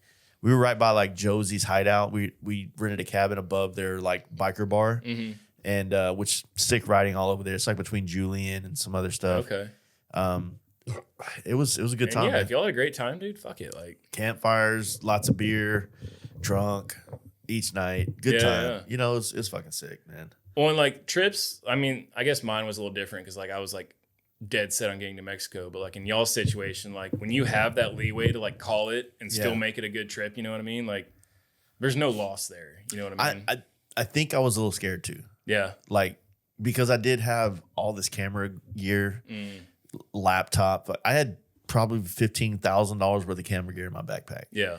So there's a part of me that's like, man, I don't want to get pulled over. I'm on a flashy ass bike. Yeah. I don't want to get hassled for this shit. I don't really have a lot of money to pay off bribes and shit like that. So I think I once again got in my head and it's like, oh, hey guys, this is pretty sick. Let's stay here. But whatever, dude. You still had a good time. Yeah. But yeah, that's what, and like Stray was asking me if I wanted to do it this year because, you know, it's like the last one Built Will's ever doing. And I don't know, for me, I was like, you know, I did it. I had a great time at EDR. It was an epic fucking trip. Like we just talked about it for probably an hour. Like it was a great fucking trip. But it's like to go again would just feel, you know what I mean? Like I've done that, you know what I mean? And I have a real, that sounds bad. I have a real job, but I have like a full-time job, you know what I mean? Where I have PTO I have to use, right? Yeah. And it's like, I'd hate to use, like, I'd rather go do something I haven't done. You know what I mean? Yeah, yeah. I like, feel you on that. Like, I would have a great time doing fucking... Well, that's a trip that would pull a lot of the PTO. Exactly. As opposed to, like, Born Free Texas is probably not going to do that. Oh, yeah, I'd take a Friday off and jam up there. Like, yeah. That's nothing. I took fucking 10 days off to do that. You know what I mean? Like, that's all my bank of hours right there. So, I was just telling him, I was like, man, it would be cool. And, like, it'd be awesome to say we did the last one, but it'd be the same party. You know what I mean? Yeah. So I always try to find something new to do.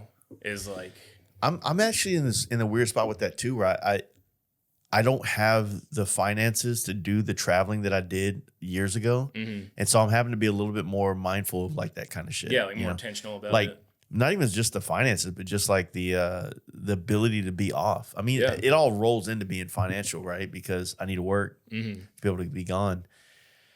I guess for me, like.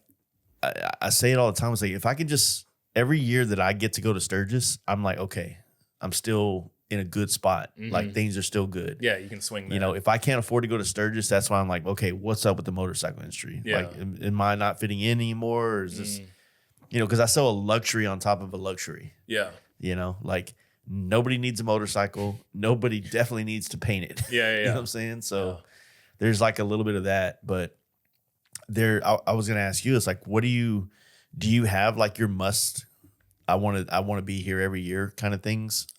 Man, I do, and like oddly, it's the stuff closest to home. Yeah.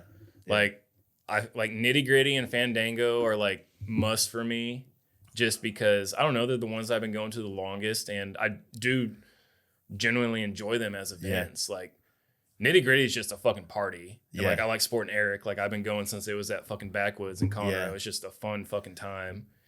And Fandango is just, I don't know, it's just such a good fucking, like it's a party, but it's the swap meet is what makes it for me. And like, not that my presence makes like an impact on it, but I just want to do my part. You know what I mean? And I always have a good time. And Born Free Texas, I wish I could make every year. It seems like I have a fucking wedding every other year. Like I've missed 2 out of the 4 Born Frees for weddings. Really? Yeah, but it's the stuff close to home. Like I just like trying to support the homies and make all of that shit. Yeah. But as far as out of state, that's where I'm like, I try to hit a different one each year. You know what I mean? What's something on your radar right now that you really want to do? Man, I wanted to hit Grundle Run this year, Georgia Grundle Run, and there's so much shit stacking up in the fall. I don't know if I'm gonna be able to make it because now it's Arkansas shows going on. There's some other shit in the fall I want to do. Never been to Sturgis, so that's definitely on the list. Like, I want to ride my fucking chopper to Sturgis. Yeah. Have you done Daytona? I did it once. Is it worth it? You're asking the biggest hater of Daytona. I mean, it looks like there's a chopper crowd down there. There is, and I didn't get to go be a part of that side of it. I went and tried to camp. It was fucking, I froze my ass off. In Daytona? It's not, when I look at the David Mann paintings of Daytona down there, it's like chicks in bikinis and shit. It's like, no, dude, hoodies, beanies. No shit. Like, it's still cold a lot of times. There has been times that it's not, but I've only been once in 2018, and I've talked shit about it for almost 10 years now because I didn't enjoy it. Yeah. But I need to probably, like re-up and go again. Okay. Give it a second chance, Yeah. basically. But it's just like the beginning of the year. I'm usually very busy getting things ready for other people to go to Daytona. Mm-hmm.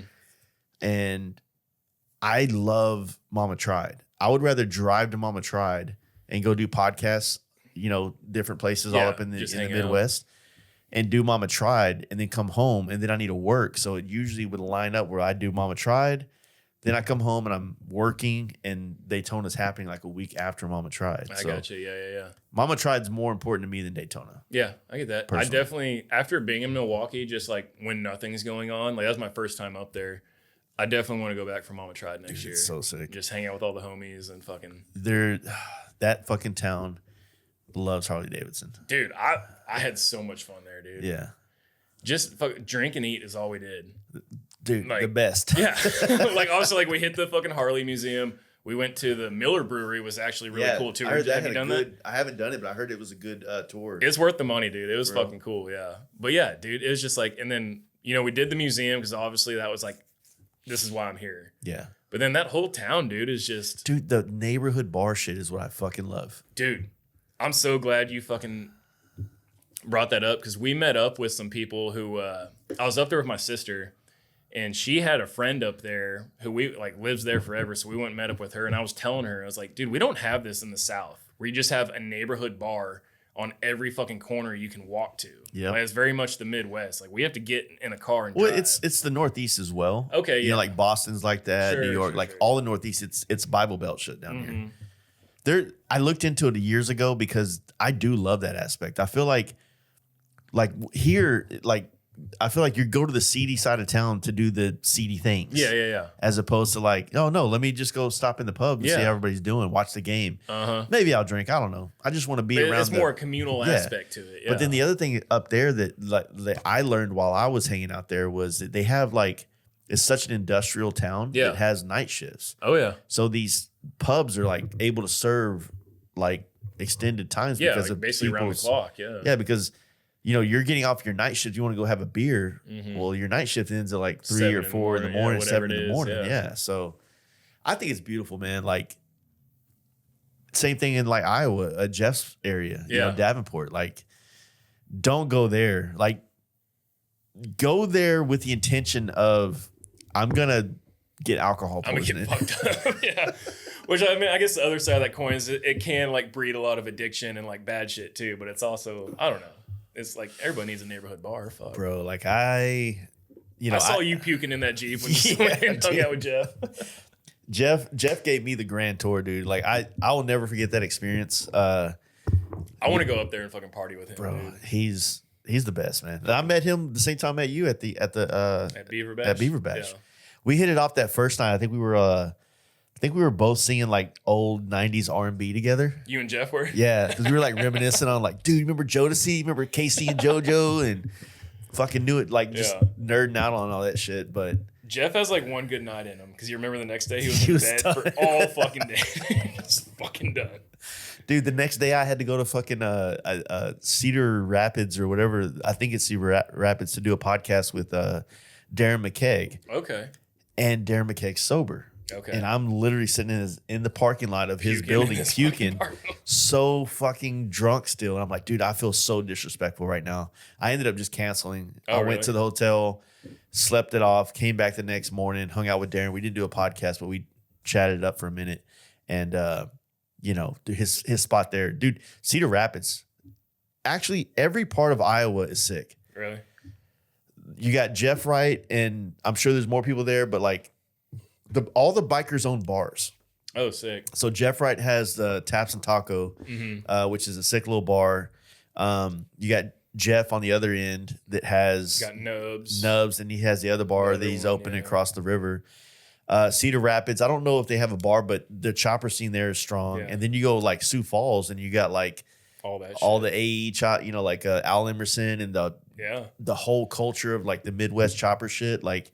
You talked about shit I want to do. I want to make that Hell on Wheels chopper shit. I want to do it this year too, man. I can't do it this year because I got so much shit going on in August, but maybe next year. Jeff was saying or every other year. Every other year, I think. So maybe the next one, yeah. Yeah, because you also got Party at the Pin at the same time. Yeah. Oh, the Ohio one? I think the The Idaho one is around the same time they do Hell on Wheels. Yeah. But I don't know. Realistically, the Kansas City Chopper Fest seems like it's in a weird pocket between like everything else going on. Okay. I try to do Sturgis every year. Like that's my Sturgis and Born Free are my like. If I can make those every year, then I feel very confident that like I should stay in the motorcycle industry. Which one have you been going to longer, Sturgis or Born Free? Sturgis. I've done Sturgis every year since 2014 was my first year, and I only missed 2018 is the only year I missed. Okay, sick, dude. So every year, the best place to go camp. Yeah. Dude, we have a campground that we do that I've got so many great memories from. Yeah. It's a good fucking time, dude. It's not expensive either. Like the campground we go to is in a good location to get in and out and do things. And literally like 5 days there, it's like $180. No shit. And they got Buc-ee's quality shitters and showers. Like got some clean porcelain up there. Bro, like I want to get back to the campground and take a shit. That's how nice it is. Like shit. It's sick. And then they got a bar on premise. Okay. So like you can go to town, like because Sturgis is not a place that you hang out anywhere after dark unless you're getting a ride. Yeah. Like or you're gonna get arrested. They're out there. DWIs are fucking heavy and stuff. Oh, I'm sure that's their income for the year. Oh yeah, and they got a deal apparently where if you do get a DWI, you can just pay the like I think it's $1,100 cash. Just pay it off right. Pay it off right there, and then you have like a probation of like almost a year, but just under that, so that you can come back to Sturgis next year. Okay, but it's off your record. I think I've heard that it is, but I have never confirmed if it is or not. Interesting. But I would hope so. Like, yeah, no shit. Yeah, it's like, dude, come on, dude, I'll pay you right now. Just calm down. Let's make this go away. Yeah, you want another grand? Yeah, fuck, dude. It's better than the $10,000 it costs down here. No you know, shit, dude. But fuck, Sturgis is fun, and honestly, dude, like even from Texas, like riding up there.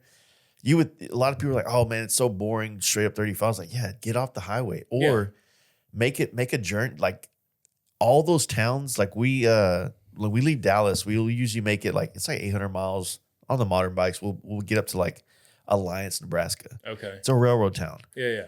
With sick bars. Yeah. And they got a Walmart, so there's enough people for that, right? And it's just almost like you'll have as much fun in Sturgis in this little town. Yeah, the whole trip up there and the whole trip back. And it's such a huge rally that no matter which direction you're coming from, people. You're 400 or 500 miles away, and you're feeling the energy of the rally. Yeah, it's like Milwaukee. In that sense, you know. That's cool, man. No, I love like if I am going to take a trip, I am intentional about giving myself enough time to not just blast up an interstate highway. You know what I mean? Yeah. Because fuck, even coming to Dallas, I take 281. I don't take 35. You know what I mean? Like. Well, when we did the Beaver Bash again, I've been fortunate to travel a lot of motorcycles, and like that, we went from Denton, Texas to. Oh yeah, y'all rode that year. Yeah. To Beaver Bash, which we're talking like 200 miles, right? You were in the truck. Yeah, he was in the chase truck. And I mean, we're stopping at every gas station, like every 45 miles ish, and then we're cracking a beer. Yeah. And I was like, yeah, I mean, for a day like today, we're only doing 200 miles. This was perfect. Yeah. Takes you all fucking day to do 200 miles, though. Yeah, but like, why hurry to get there and just be like, all right, now you're here. And now you're just kind of like twirling your thumbs till everybody else shows up. Like that was very enlightening for me. Yeah. Like it was just the same type of shit I've been doing, but under a completely different way, you know? And I was like, oh shit, like this is fun too. Yeah, like there's more to it. Yeah. I've always felt like I'm not as much of a destination person, like as much as I like to be on the road and ride. But I feel like I have been until I did that. Yeah. You know, now on this side kind of gave you a different perspective. Yeah. So. Yeah, I'm guilty because like I was saying, like most of my motorcycle travel has been solo. And it's not that I get like, I would say like destination fixation, you know what I mean? But it's like, I'm just not good at stopping. You know what I mean? It's like I'll get like 200-300 miles in and I'm like, okay, I could call this a day, but I'm like, there's fucking 5 hours of daylight left. Like, why don't I just keep fucking going? Yeah. And I'll do that. Like, I'll bang out fucking gas stop. Like, it's funny. Like, when I ride with Stray, like, Stray makes me stop. For real. He's like, we're eating fucking lunch, dude. Like, we're not just blasting through this shit. Like, so, yeah, I just like to go. Yeah, I've wanting to photograph more of the trips. Like you have to slow down a little bit, you know, because I mean you've ridden through these beautiful places. Like there's a shot over there. There's a good photo here. That cool gas station. I need to sit here a minute and find a good shot. You know, I'm like, terrible about that, dude. I that's what I'm chasing more. Yeah. Is those experiences. I mean, it's inspired by like that documentary you talked about, the 40 weight, you know, that they did. Like all that Bobby's photography, you know, all the people I follow. Like I want to capture these things and shit like that. And I really dig it, you know? Yeah. But yeah, it's like the first time I ever traveled across country, we went to San Francisco, Vegas, LA, rode PCH, and home in like 7 days. No shit. Yeah. It was the time of my life, but I knew no better. Yeah. So all I knew was the interstate, all the way here, all the way there, blasting up. You know, every day was 700 miles. It's like, and of course, we were on road glides and shit like that. So but even then, I mean, fuck. It wasn't. Now I would do that same trip and I would do it in like 14 days. And I'm like, I got to really have a good time. Yeah. And stop at Big Sur and camp. Yeah. You know, and then go to Monterey and like tie one on in the bars down there, you know? So like there's that. I don't know what it like for me, maybe just because like I don't have a photography background, but like even my buddies who don't have a photography background, like, they're real good about pulling their phone out when they're riding. You know what I mean? And I just don't do that, dude. Like I want to experience it in the moment, but then once I get home, I wish I had more video to like look back on. That is literally one of the most like mentally like frustrating parts about this side of things, where you're trying to make content. You're trying to capture these moments, these experiences, but it like to turns show into the world. a job. Yeah. Sometimes it feels it feels like, dude, I saw a meme, but it was like a video clip today. I don't know who the person was. It was like one of those night show talk show host kind of things. And the dude said, yeah, I had to get off Instagram. And he goes, why? He goes, man, I know what it looks like on the top of Mount Everest. I shouldn't know that. I didn't climb that. Yeah. Why do I get that experience? Because I follow someone else that showed it to me. Yeah. You know what I mean? Yeah. So now it's like, I'm going to go up there to chase that same thing I've already seen on the internet. So like it ruined that for me. So I like, you've already seen it. Yeah. And dude, it kind of blew me back. I was like, fuck, man. Like, I mean, I'm in the business of sharing this kind of shit, but like there needs to be some kind of part of it that's like, you got to feel this. Maybe to be devil's advocate, when you talk about those kind of things, when you talk about that sunset ride to the last gas stop or the last destination for the night, those fucking sick views, the feeling, goddamn, am I in a fucking movie right now? Like that feeling. I think when you talk about it, people can recognize it more. But when you start trying to show it and you're capturing it and there's hundreds of thousands of people doing it, I think it dilutes it a little bit. 100%. You know? Yeah. So I think what you're doing is 100% like a natural, you know, when I first started this podcast, you know, I used to do a lot. I was like, man, this is a good conversation. We should be recording it. Right. I'm like, no, like how many times have you been drunk with your buddies? We should have a fucking podcast. That's literally hilarious. Everybody's podcast starts that way, right? But there's like, you get to this point where like, you know what? Some of these great conversations just need to be had in that moment. Yeah. Like, don't try to more or less monetize every little fucking aspect of like what feels good. Yeah. Just live it, dude. Yeah. But it's a fine line you got to ride. I'm not saying like one side's gay and one side's not. I'm just saying like there is this constant like push and pull. Like struggle, Yeah. 100%. Of like wanting to show the world this amazing thing that we get to do, but also not showing them the whole thing, leaving enough meat on the bone for them to have their own experience. That's hard. Bobby does that pretty well. He just captures us fucked up at the events and makes people wonder what happened in between. Exactly. Dude, that shot you got of Brendan and Haney. Oh, with the beer, hanging down. Oh my God, that was so good. It's so. I wanted to hit you up, but I was so eager trying to get that video out. I wanted to hit you up and see if you could throw me some of those photos to like do a shout out and put those photos in there. Yeah. But I was just busting ass. But that photo was pretty sick. That was a dude. good one. Dude, every event he's at, it's either he's gonna catch you looking sick as fuck, or he's gonna catch you your fucking shittiest and just dox you to the whole fucking world. But I think when we see him, a switch goes off. Oh yeah. Like, we were saying like, Nitty Gritty, love Eric, love everybody to death, but they fumbled this year not having Bobby at Nitty Gritty. Yeah. Last Why weren't year, you there? This is a long trip. 10-4. So, I mean, the year before, I mean, shit, we were at the bar and dude, dudes are going to get fun and wild. Chicks love dumping them out. Oh yeah. It's like, and he makes that happen. Dude, this year at Nitty Gritty, and like this is in the middle of my 6-week bender, but this year at Nitty Gritty is probably the drunkest, like the most fucked up I've been in years. Dude. Yeah. Like that was peak bender for me. And I'm not going to put it on this, but like if you were there, I was fucking on one. You won the fucking chopper drags. I did, yeah. That was sick. fucking cool. Yeah. Yeah. Well, I mean, I think technically, I got second. Yeah. Yeah, but he's like, nah, dude, that was fun. How like the main dirt drag was like so something was up with it when they just like did just did it in the grass like next and then to the grass got fucked up. Yeah. So.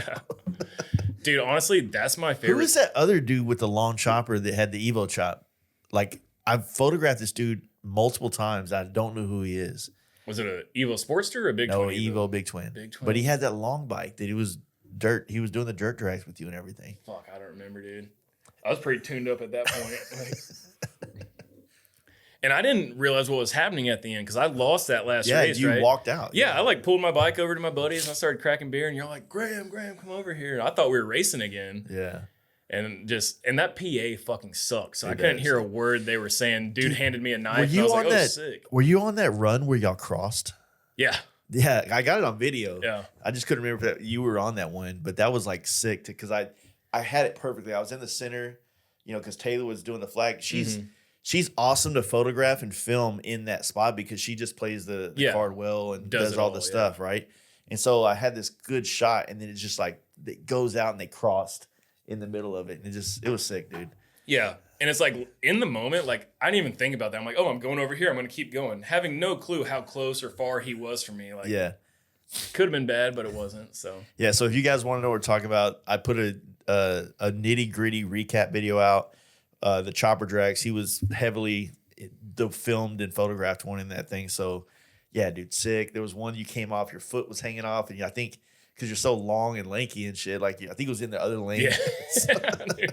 Dude, that's my favorite shit that we do is the fucking dirt drags. Whether it's Fandango, fucking Nitty Gritty, just some random ass fucking camp out. Like that is my favorite. There's a sketchiness to it that makes it like unpredictable. Yeah. It's like were you at Born Free, Texas this year? Yeah.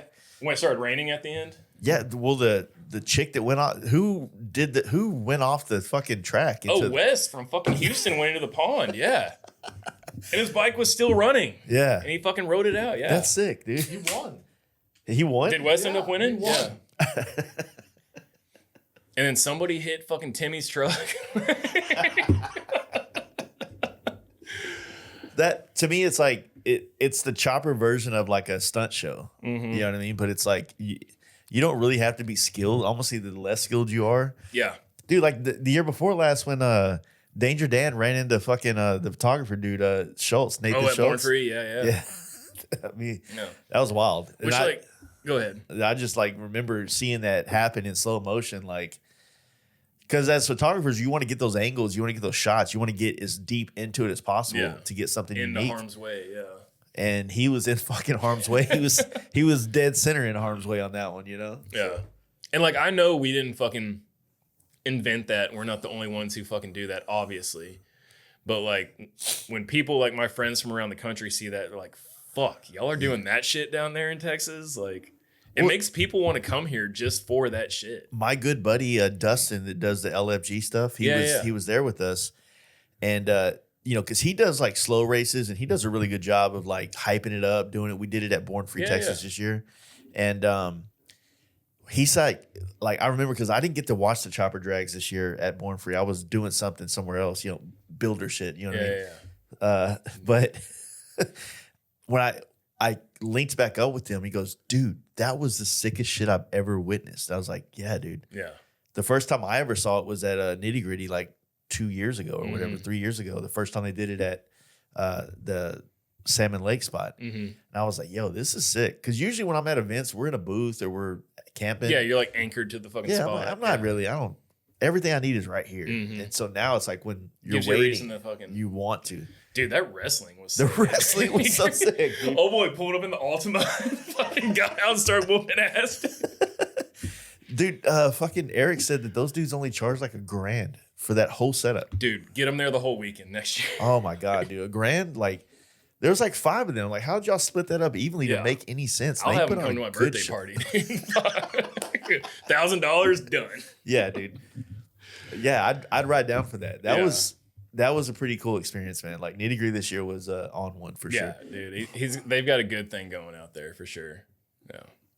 Yeah, the Grundle run stuff, like you had brought that up earlier. Like I had just met Cody, right? Yeah, Cody. I just met him last year because he won Born Free Texas with that chopper he built.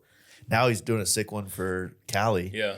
I've always wanted to go east. I just don't know a lot of people east. I don't either. And I need to camp more, but I like to couch surf. I would prefer not just because of the cheap aspect of it, but like I love that aspect of coming into someone's world and getting to know them better in that way. Some of my best friends happen because I crashed on their couch. Yeah. On a bike trip or some shit, you know? Well, some of the best people I've met is because I showed up to an event I knew nobody at. You know what I mean? Like same thing. Like when me and Stray went up to Michigan, I didn't know anybody fucking there. Like this dude just put it on his Instagram. There's one story. He said, hey, you want to go on this run? Show up at this address on this fucking day. And I screenshotted it. Yeah. And this was like 6 months in advance. And we just showed up there. Mind you, we just drove from fucking Texas to Michigan. And I'm like, what if this dude's like an asshole? And he's like, who the fuck are y'all? Like, you know what I mean? Yeah.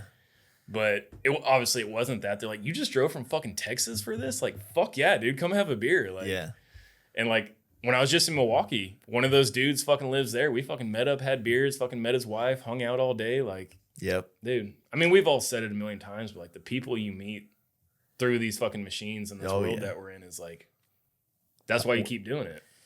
Yeah, and I mean, you kind of like hit the nail on the head with that one. It's like without expectations going to the thing. Like you're not going to this event because, oh, this is an opportunity for me to level up my social media game or no, fuck that, leverage that. It's like, It's to no, go that have looks fun. Yeah. Like fun. I want to go do that shit. And yeah, I think you have the most uniquely, like you have no idea what to expect. Yeah. And that's what makes it the most pure. You know what I mean? Like you have no Chasing expectations. True, like discovery. Yeah. You know what I mean? 100%, dude. Was that something you felt like was happening with the El Diablo trip? Oh, 100%, dude. You know? Yeah. What made you want to go so far up into Colorado and do all that on the way in? Man, I don't know. I was just like, I knew I wanted to go to EDR, and I was like obviously I don't want to just blast I-10. That's a boring, but yeah. Like, yeah. So I was like, look, I can take 2 weeks off. Like, what's the coolest route I can plan in 2 weeks? And like hit that event, see some cool shit, and still make it back home in time. And I was just like, I don't know, like I want to go ride through the mountains. So that'd be sick. Go up into Colorado and Utah. Yeah.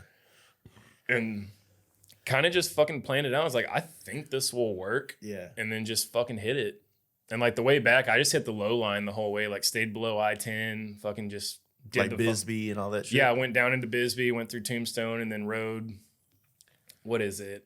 How are those roads down there? I've done Tombstone. Bisbee's still on the list. I have like a buddy I'm texting back and forth on Instagram about like wanting to do Bisbee together. Roads were good, dude. They were? Yeah. And like from Bisbee to El Paso, I stayed below I-10 the whole way, and I forget what that highway's called. But it was chill. Like you're in the middle of fucking nowhere, but the pavement was good. Like gas stations and stuff. Yeah. Okay. Yeah, like every 90-ish miles. Yeah, because that's like not my biggest fear, but it's something that's on my mind of like, I don't want to be on the highway going west. Yeah. But it feels like going west at some form or fashion, you're going to have to be on the highway in some areas. Yeah. You got to touch it every now and again. But And then like, fuck, I really don't want to do much of like West Texas on the highways. It's like 85 miles an hour or something like that. Yeah. I take 90 every time I go 90. west. Yeah. That's the move down south. Yeah. What's on your shovel head? Is that a 2-gallon tank? A little more? 2.4. Okay. I learned. So after I changed the charging system out, after going down to Austin, like I also put all the jets back to the factory jets because I had just a carburetor. I threw it on there. It worked. And I left it alone. Super E? Or? Super E, Okay. yeah. And I really am not. I'm better now with Super E's than I've ever been. I've always been a Mikuni guy. Yeah. But Mikunis are really hard to get to work on choppers. Like Okay.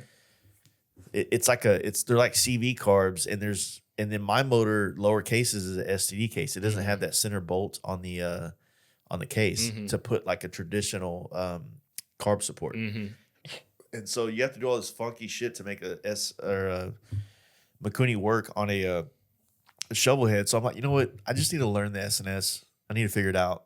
Like, yeah, there's none to them. There really isn't. Yeah. And now I got it. Last night I went and rode, had a good time last night riding around on it. But I finally I had my accelerator pump way too fat. And it was riding like shit on the top end, but I was getting like less than 80 miles a tank. Yeah. When you're just dumping so much fuel in it. I had gotten used to getting about 95 to 100 a tank. So it's crazy what two little turns does to that. So last night I put it back to factory thinking, all right, I'm going to start over and like readjust it again and find that sweet spot. But then I put it back to factory and it's perfect. Yeah. And I'm on the highway. It's running good. And so it's 2.4 gallons. So we took the lowbrow, sporty narrow tank. It's like 2.1 gallons. We moved the cap to the center, the top. Okay, yeah. So you got some more out of it. Move the petcock down to the bottom. So went from 2.1 to 2.4. Okay. So and I could almost get about 100 miles out of the tank. Yeah. And that's the thing I learned about that trip, dude, is like going out west. And I'm sure there's stretches where you can find it, but like as much as you want to be like out in the middle of nowhere, there's always a gas station within 100 miles. You know what I mean? Like, there really is. So I had 2 gallons of gas on the back, and like I would use it because I would just like blow past the gas station, knowing I had that security on the sissy bar. You know what I mean? And just dump it in there to make it to the next. What size is your tank? It's 2, right on the And what are you getting out of the tank? 80. That's good. Yeah. I mean, 80 is like I'm ready to get off, but dude, it's not bad, dude. I keep everybody that like a lot of the guys that are from like the modern bike side of like our brand and follow this podcast or whatever. A lot of people have chopper fever right now, but they kind of like how, like Thrashing and Cruzy, they did like the M8 chopper, same thing like Power Plant and like Thrashing just bought pan heads and shit. Yeah. I mean, I feel like it's about to get busier because there's a lot of people interested in it right now. Why do you think that is? Like, I got opinions on this, but I really need to like talk about it some so those opinions will kind of like fully form. Sure. Firm. Fucking alcohol, right? Yeah, I think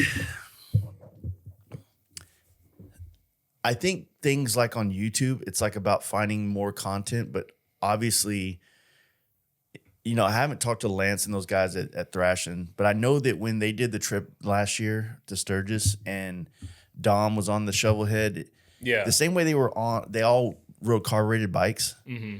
I mean, it does, when you travel a lot on newer bikes, it does get a little bit like effortless. Sure. Right? And those challenging, doing it on a harder bike, doing it on a carburetor, doing it, like no sissy bar, like whatever it is, like whatever kind of like roadblock you put in there kind of makes the trip funner, even though it's an inconvenience. Yeah. Right? And I think that they watched him have all those problems and they realized that all those problems he had, they still fixed them, but they brought such a different connection to each other. Like every breakdown was a good time. Yeah. And it was solvable. It was just like, it's like roadside maintenance is what it is, right? Yeah. Well, I didn't mean to like put those guys specifically on the glass, but I mean like that's probably translates to most people because I see a lot of people from like the modern bike world wanting to get into choppers, you know what I mean? Which is funny because like those of us who went like straight into choppers, I'm like, fuck, dude, an ST sounds pretty cool some days. Just jam up to Dallas on 1 tank of gas. But it's funny to see like how that, I don't know, people's interests change. You know what I mean? Yeah, I think that there's also like this unprecedented amount of access to cultures 100%. Right now because of social media, right? Yeah. So if you think about like in the early 2000s, whenever you were getting introduced to choppers through your buddy's dad working in the garage, Like that was an access that like not a lot of people have, Sure. you know? So you don't really have a view into that world. And now that things are on social media the way they are, it looks fun. It like you watch someone's YouTube and they're like, you know, having fun on a chopper trip. It's infectious. Like, yeah, I want to try that. Yeah. I've always said it like the thing that got me on this path was 21 Days Under the Sky. Oh yeah. It's like our Easy Rider, right? 100%. Fucking- And when I saw that in 2016, you know, jokingly, but truth be told, like I had just ridden a big wheel bagger across the country, Mhm. and I came home and I turned the TV on Netflix. 21 Days was on. I was like, "Yo, what is this? This is badass. This Yeah. looks sick." Like, and you know, and then it took me almost 10 years of like, well, like I can't just jump into a chopper. Mhm. You know, I did meet Danger Dan and you know Kenny Kirk from Chopper Supply that same year, Mhm. but like the whole performance bagger and that world kind of opened up to me first before Yeah.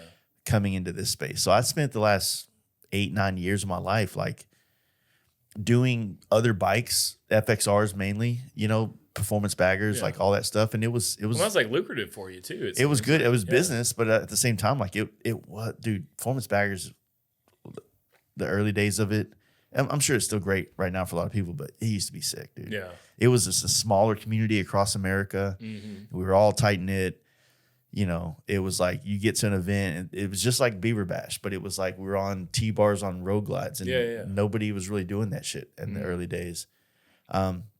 Now it's the mainstream bike, Yeah. right? And so there's that. The best way to put that is it's just watching that band you used to see in the local bar now, you know, Yeah. selling headlining out stadiums Coachella and shit. You Yeah. know?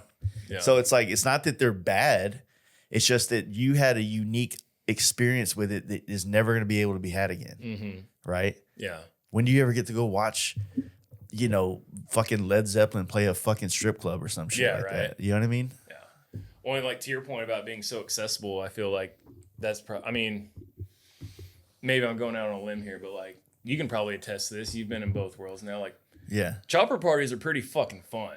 You Yeah. know what I mean? I think a lot of people see that and that's like they're like, "Oh, I want to fucking do that."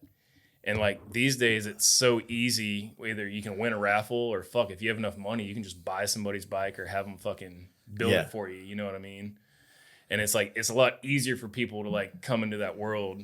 But you've talked about it before. Like, I mean, you've been in this a while. I've been riding bikes for 9 years now. It's like you see these people who they're around for like 3-4 years. Yeah. They're trying it out, and then you never see them again. Yeah. You're like, what the fuck happened to that dude? He had a pretty cool bike, but it just It doesn't resonate with everybody. yeah. Or they, Yeah. you know, some people have kids. They get a family going. They just don't have the time anymore. Like, I get it, but I mean, people's justification for any decision is always going to be like mind blowing to another person, Sure. depending on where their mind is, right? yeah.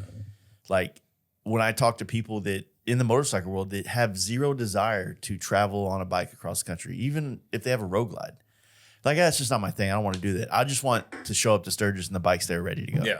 Like that's their gig. That's what they want to do. And it's like, all right, well, you know, that's cool. You know, it's not what I want to do, but then again, you don't want to do what I like. Why do you have to do what I want to do? Like, Dude, you know, I've told every girlfriend I've ever had, like, since I've been into motorcycles, like, hey, it's like, this is my shit, right? Like, I'm going to go on trips and you're not coming. yeah. And like, I'm going to be gone for a fucking week or two, you know what I mean? And at first it's like, oh yeah, you do fucking you. It always turns into a fucking problem. You know what I mean? But here I am still fucking doing it. Yeah. Where are they at? Yeah. Where the fuck are they all? So again, like maybe, you know, like talking about like I said, I need to flesh out these ideas better verbally, but like, I think that a lot of us from the performance motorcycle scene, we had done an iteration or 2 or 3 performance baggers early days or the last fucking 7-8 years of it. And like, okay, well, there's nothing really new to discover here. Yeah, it's all been done. Yeah, and like you want a challenge. You want something. For me, there's a challenge in learning new skills that I needed to learn to be able to do these things, and I'm still very much so at the base ground level of learning these skills. You know, whether it's the welding stuff, machining, getting into these other areas, right? And for me, that's exciting. Yeah. Like I think we said at the beginning of this podcast, there's this aspect of like you're always chasing that first ride high. Mm-hmm. And I think the closest you get to that is when you build something new or ride something new. Yeah. But another thing I've been telling people is like you have to, if you have a road glide and you're like, man, I really want to get another bike, and you're trying to find another bike that does everything a road glide does, then you're not really making a change. No. You're making a lateral movement. Yeah, yeah. Like if you want a new experience on a motorcycle, then you need to change the ride. Yeah. Change the thing you're doing on the bike. So maybe that is going from a road glide to a lowrider ST. That's a difference, even though they still do all the same things. They do feel different. But then when you start to like, okay, well, I want to do it on a carburetor now, or I want that, or I want a normal bike, but I want to travel on it. It's not designed for that, but it's still possible. These bikes are modular, right? I just think it's people chasing. I think some people are chasing trends. Personally, yeah, there's always gonna be some of that. Yeah, right? I mean, some dudes are like, "Well, I think I need to do a chopper now." Everybody's going in choppers. Like, that's not how this is supposed to work. Yeah, yeah. Like, there are people out there like Lance that I believe is chasing something that they truly feel compelled to want to do or experience. Yeah. And then there's others out there like, well, Lance is doing it now. I guess we all got to get choppers now. So yeah. What did all your buddies think? Some of them dipped out on me. Yeah. Yeah. Some of those people on that picture up there don't fuck with me anymore. Because you wanted to get into choppers? I don't. Or is it just like a natural? I think it was the natural thing. Like I don't want to throw that much shade at them. Sure. When I built my gold FXR chop, yeah, I saw things started to tear there. Okay.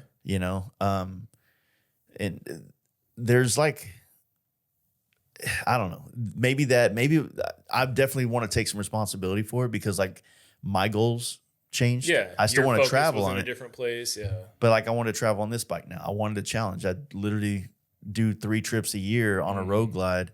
This shit's not hard anymore. Like it's, I guess I'll change the oil before I go on this trip, like, or not. Yeah. So it's like, it got easy, man. And that riding that FXR chop all over the country was that's the one you did like the 7-week trip. yeah, on, right? Yeah. It was a fucking amazing, like really mentally changing trip for me that I still process to this day. Yeah. I liked what you said. Like you were somewhere and it was like 4th of July, I think.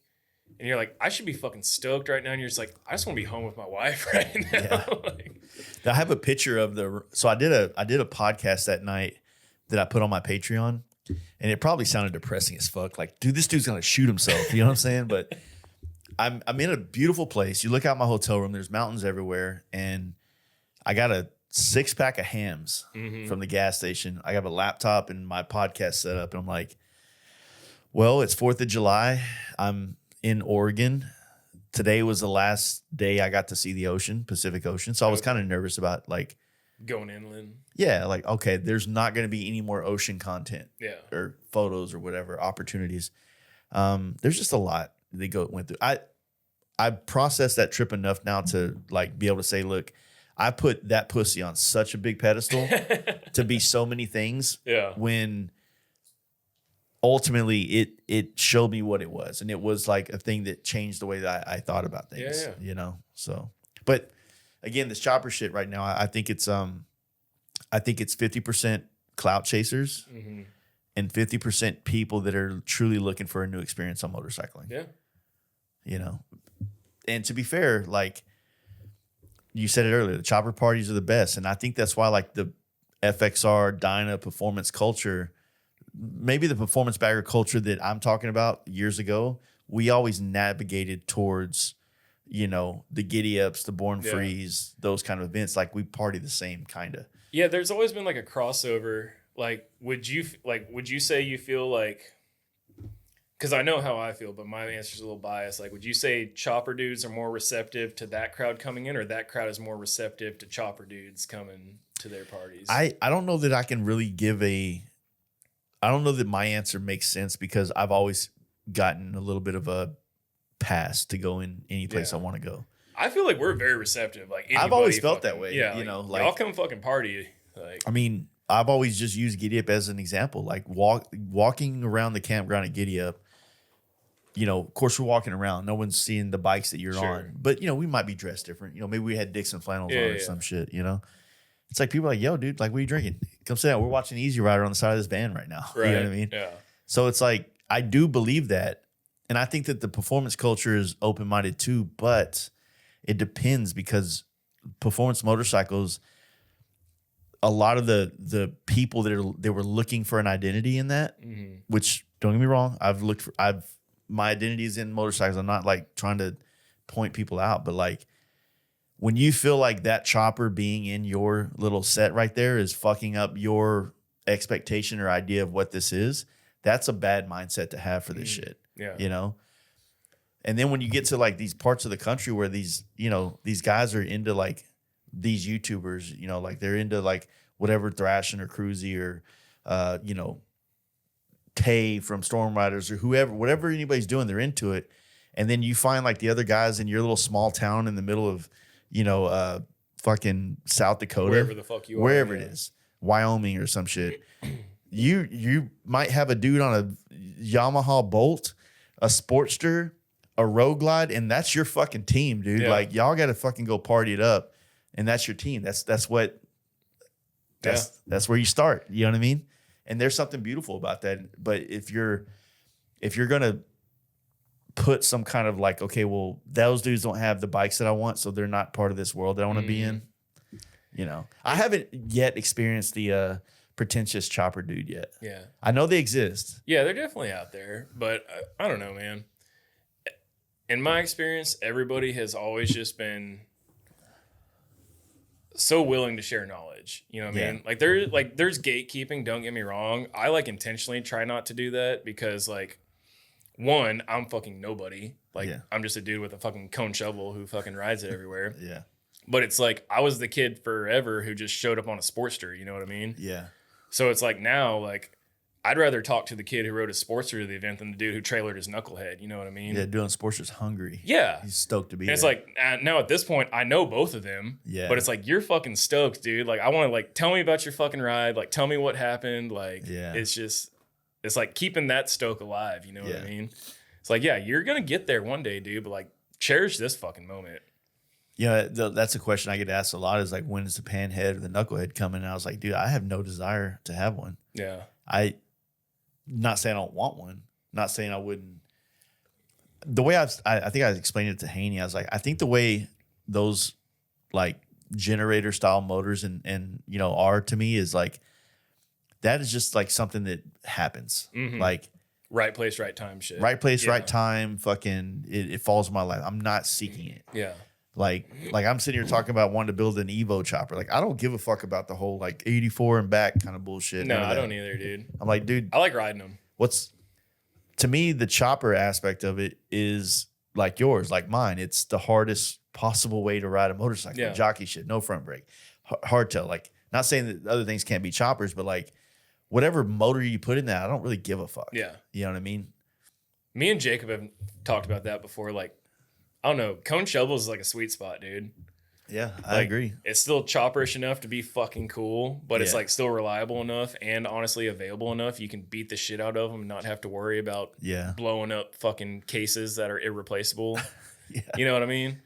Like, and honestly, for me, I like the symmetry of a cone motor.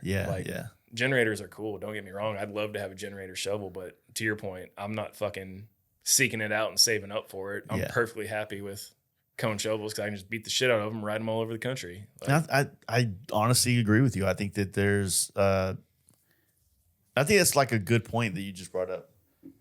That I think this chopper world, the only thing that like you really need to do to just kind of like be rabbit the situation. I like to use that analogy of like, 8 Mile, Eminem, just you know the movie, right? He puts it on the table, like raps all the shit about him. Like, now what do you got to say? Yeah, rip on yourself. Who else can talk about you? Yeah. So my thing is like, if you're on a chopper, a cone head, or a cone shovel or whatever, like, and you're riding it across the country to some form or fashion, who the fuck has anything to say anything to you about shit? Because a lot of these dudes don't ride their bikes far. Yeah. And that's okay. Yeah.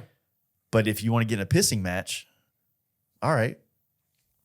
You're going to the Paradise Roadshow in Austin. You trailer from Dallas. All right, dude. Let's we're we're the same here, but if you want to play this game, we're not the fucking same, dude. You know what I mean? Which, side note, that's gonna be a fucking party. Are you coming down for I'm that? so stoked for that. Dude, we all got rooms there. It's gonna be. You fucking, did? Oh yeah. I'm late to the fucking party on that one. I'll probably have an Airbnb around the corner. Well, but even the same, dude. It's, that's gonna be a party. But yeah, dude, for me, it's about riding them. Yeah. That's what I fucking like. Like, don't get me wrong, from fucking Knucklehead to fucking Evos, like love them all. I mean, fucking Otto said it best, dude. The best thing you can put, or the coolest thing you can put on your bike is miles. Yeah, like, that resonated so hard with me, dude. Like, just ride the motherfucker. It don't matter what it is. You got to give that dude a shout out, man. He's full of fucking knowledge, and he really has like been a part of so much shit that like when he does kind of say shit like that, like, oh fuck, dude, that was poetic, man. Like, yeah, that one hit. But it's true, dude. Like, don't get fucking caught up in the fads or the fucking I gotta have this, I gotta have that. Just ride the motherfucker. Like, we were at Parts and Labor show earlier this year, and he was on stage announcing something. You know, he's always talking shit, which I love. And he had brought up like, all right, we know all the Chopper dude because the Paradise Roadshow was going on at the same time. And the Palm Springs one. The Palm Springs one. And he's like, we all know the Chopper dudes are, you know, gone or they're all in Porsches now or whatever. I'm like, fuck, I'm into Porsches right now. Heavy, dude. Like, I really want one.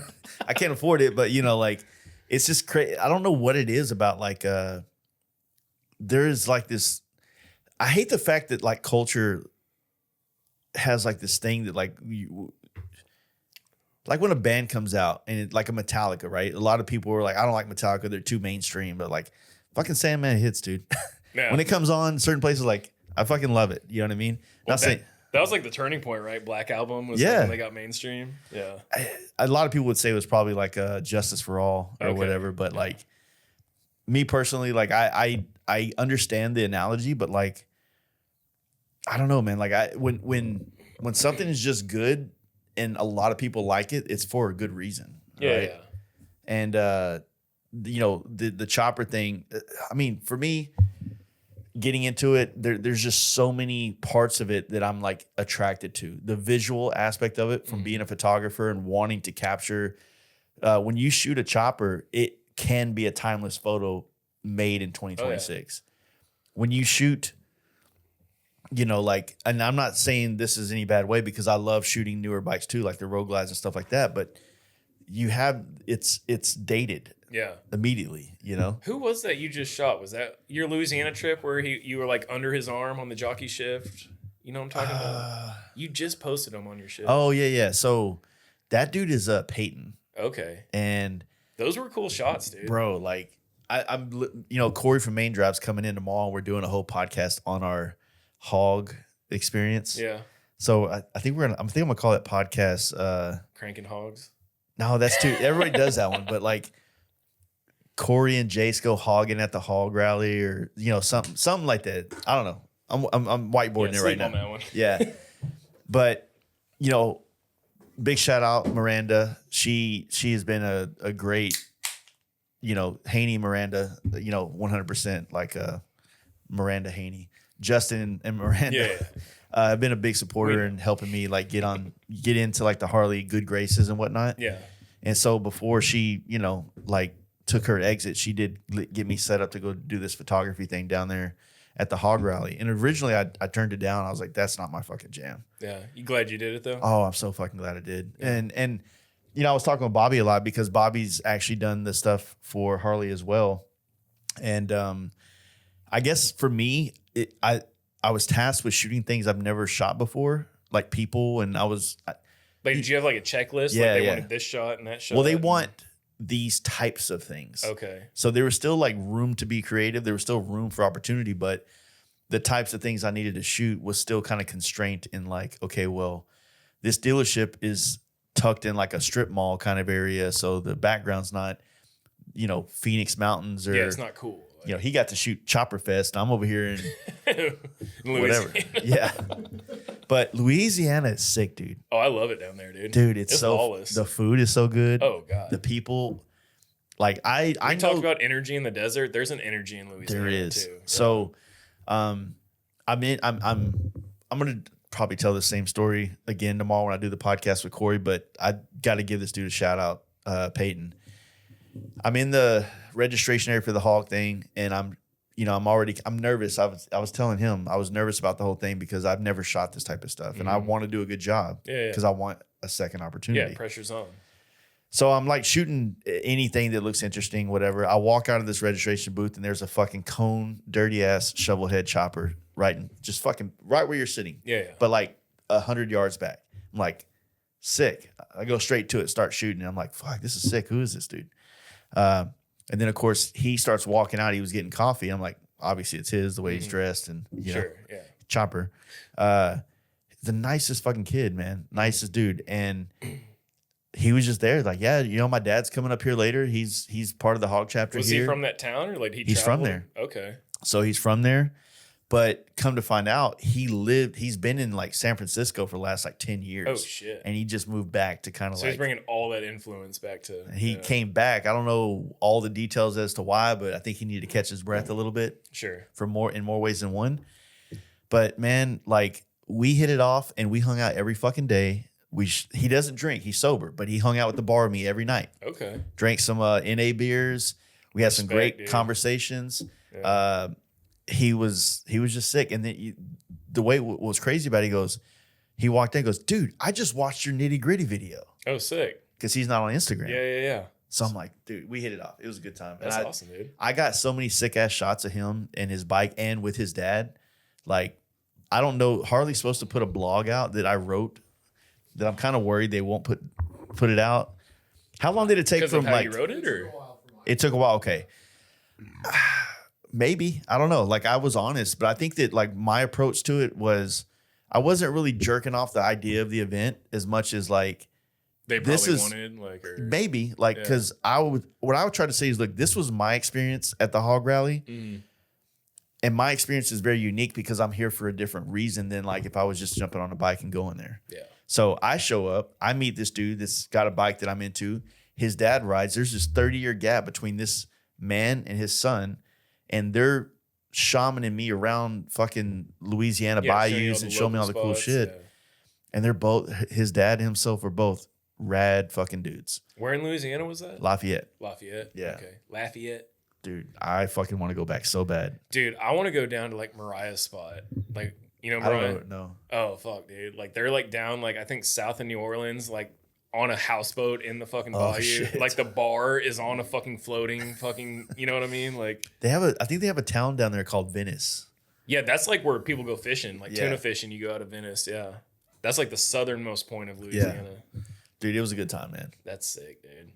But same, like, this kid was like, awesome. He was riding his chopper with doing the hog rides, and you know, like, yeah, he's from San Francisco in a regards of like that's where he got the chopper shit going on. Yeah, like hanging out with dudes on the peninsula up there and doing stuff. And then he brought his bike back here and he's doing shit here. And I told him, I was like, dude, you should stay here and build a scene. Yeah, because you're rad.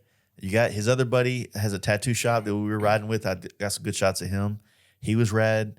It's like, y'all got a good thing going, man. Like, fucking. Dude. Especially in Lafayette, dude. Like, you could, like you said, start the fucking scene there, dude. I'm like, dude, just say when, dude. Let's party. Like, and he was such both him and the other dude from, I can't say that, Vasco's Tattoo or something like that. Solid dudes, could both easily fit in with all the shit we do. Beaver Bash, other than the fact that, like, one, you know, Peyton doesn't drink. Mm-hmm. He said he got alcohol poisoning, almost died, like crazy story. That's Stray's excuse too. Yeah, well, hey, whatever, you know, like, but he's still hanging out and partying. Yeah, you know, he's still doing like I said, dude, respect, dude. Because like I've done some sober kicks, and it's annoying as fuck hanging out with drunk people when you're sober. Yeah, it's funny because like we were at Elm Fest and my wife was on one. She was wild. Oh, this like a few weeks ago? Yeah, I told her, I was like, dude, you're being obnoxious right now. And she won't let that go. And then last weekend, I was on one for fucking, you know, the county seat kickback. Oh, yeah. And she was kind of like the sober one in the situation. I'm just like. You got payback. Both times, Bobby's like the taking care of each one of us for the most part. I did think that was funny because I just watched your fucking county seat one. Mm-hmm. And she, like, at the end, she has Jace has been drinking since fucking 11. Yeah. He fucking is. Well, I was kind of worried about, like, putting some of that on there because you know how YouTube is, man. Last thing I need is a bunch of fucking proper dudes like, don't ride your bike when you drink. I was like, Yeah, bro, fucking- I rode it 2 miles. Yeah. You could have died. I'm like, dude, take me out of my fucking misery. Yeah. You can die at any fucking point on Yeah. a motorcycle. Where did y'all stay that night? Did y'all just get a hotel? We had a or- hotel. Like, so did you meet Sean? Which one? Short, kind of Oh, from North Carolina? yeah. Yeah. So Sean, dude, I love that dude. He hung out with us at Nitty Gritty. Okay. That's where I met him. One of Mike DeJong's homies. And they ended up having a hotel at the same place we did. So once the bar shut down at the county seat, we just got some beer and went to the hotel and drank in the room. Sick. So Dude, we called, I don't know if you saw it, like Brendan like posted a post. He's like, hey, if you need a ride at the end, like call this number, our local Uber driver or whatever. Mm-hmm. So me and Ryan called her and we're like, hey, can you give us a ride to the Best Western, whatever? Sweetest like old black lady comes and picks us up. I think her name was Karen. She's like, come on, babies, I'm gonna take you where you going. And we get in there, she's chatting us up, and we get to the hotel, you know, like under like the little awning, like the little entrance. And we're like tipping her through Venmo or whatever it was. And we're like, thank you so much. She's like, oh no, I work here too. I'm gonna come get y'all a room. Fucking walked in with us. Shit, yes. Like went up to like the night lady who was working. She's like, hey, fix these boys up with the suite on level 3. Oh, sick. We got like the honeymoon suite. For like $100. That's sick. Dude, shout out to Brendan, man. That fucking event was I'm a so good happy time. for him, dude. Like it went off without a hitch. Like there was no Yeah. drama that I saw anyway, Yeah. other than that little fender bender at the end of the night. But that was bullshit. And like, dude, yeah, for a first year event, I don't know what more you could ask for. It was just a good fucking hang all Yeah. day long, you know. The Kickstart stuff was fun. Danger Dan brought it out. Haney's bike show was good. Your buddy, I forget his name, that rode up with you, the Panhead. Oh, Christian, yeah. Yeah, he won, Got the Choppers Mag Award. It was sick, man. Yeah. He was a good dude. I got to chat it up with him Oh, for a he's minute. solid, yeah. dude. Yeah. I was bummed for him. His fucking threw a rod bearing. Yeah, at least he had a ride home. Yeah. Yeah. What I love, dude, the podcast I really want right now, and I've been me and Kickstart Mike have been.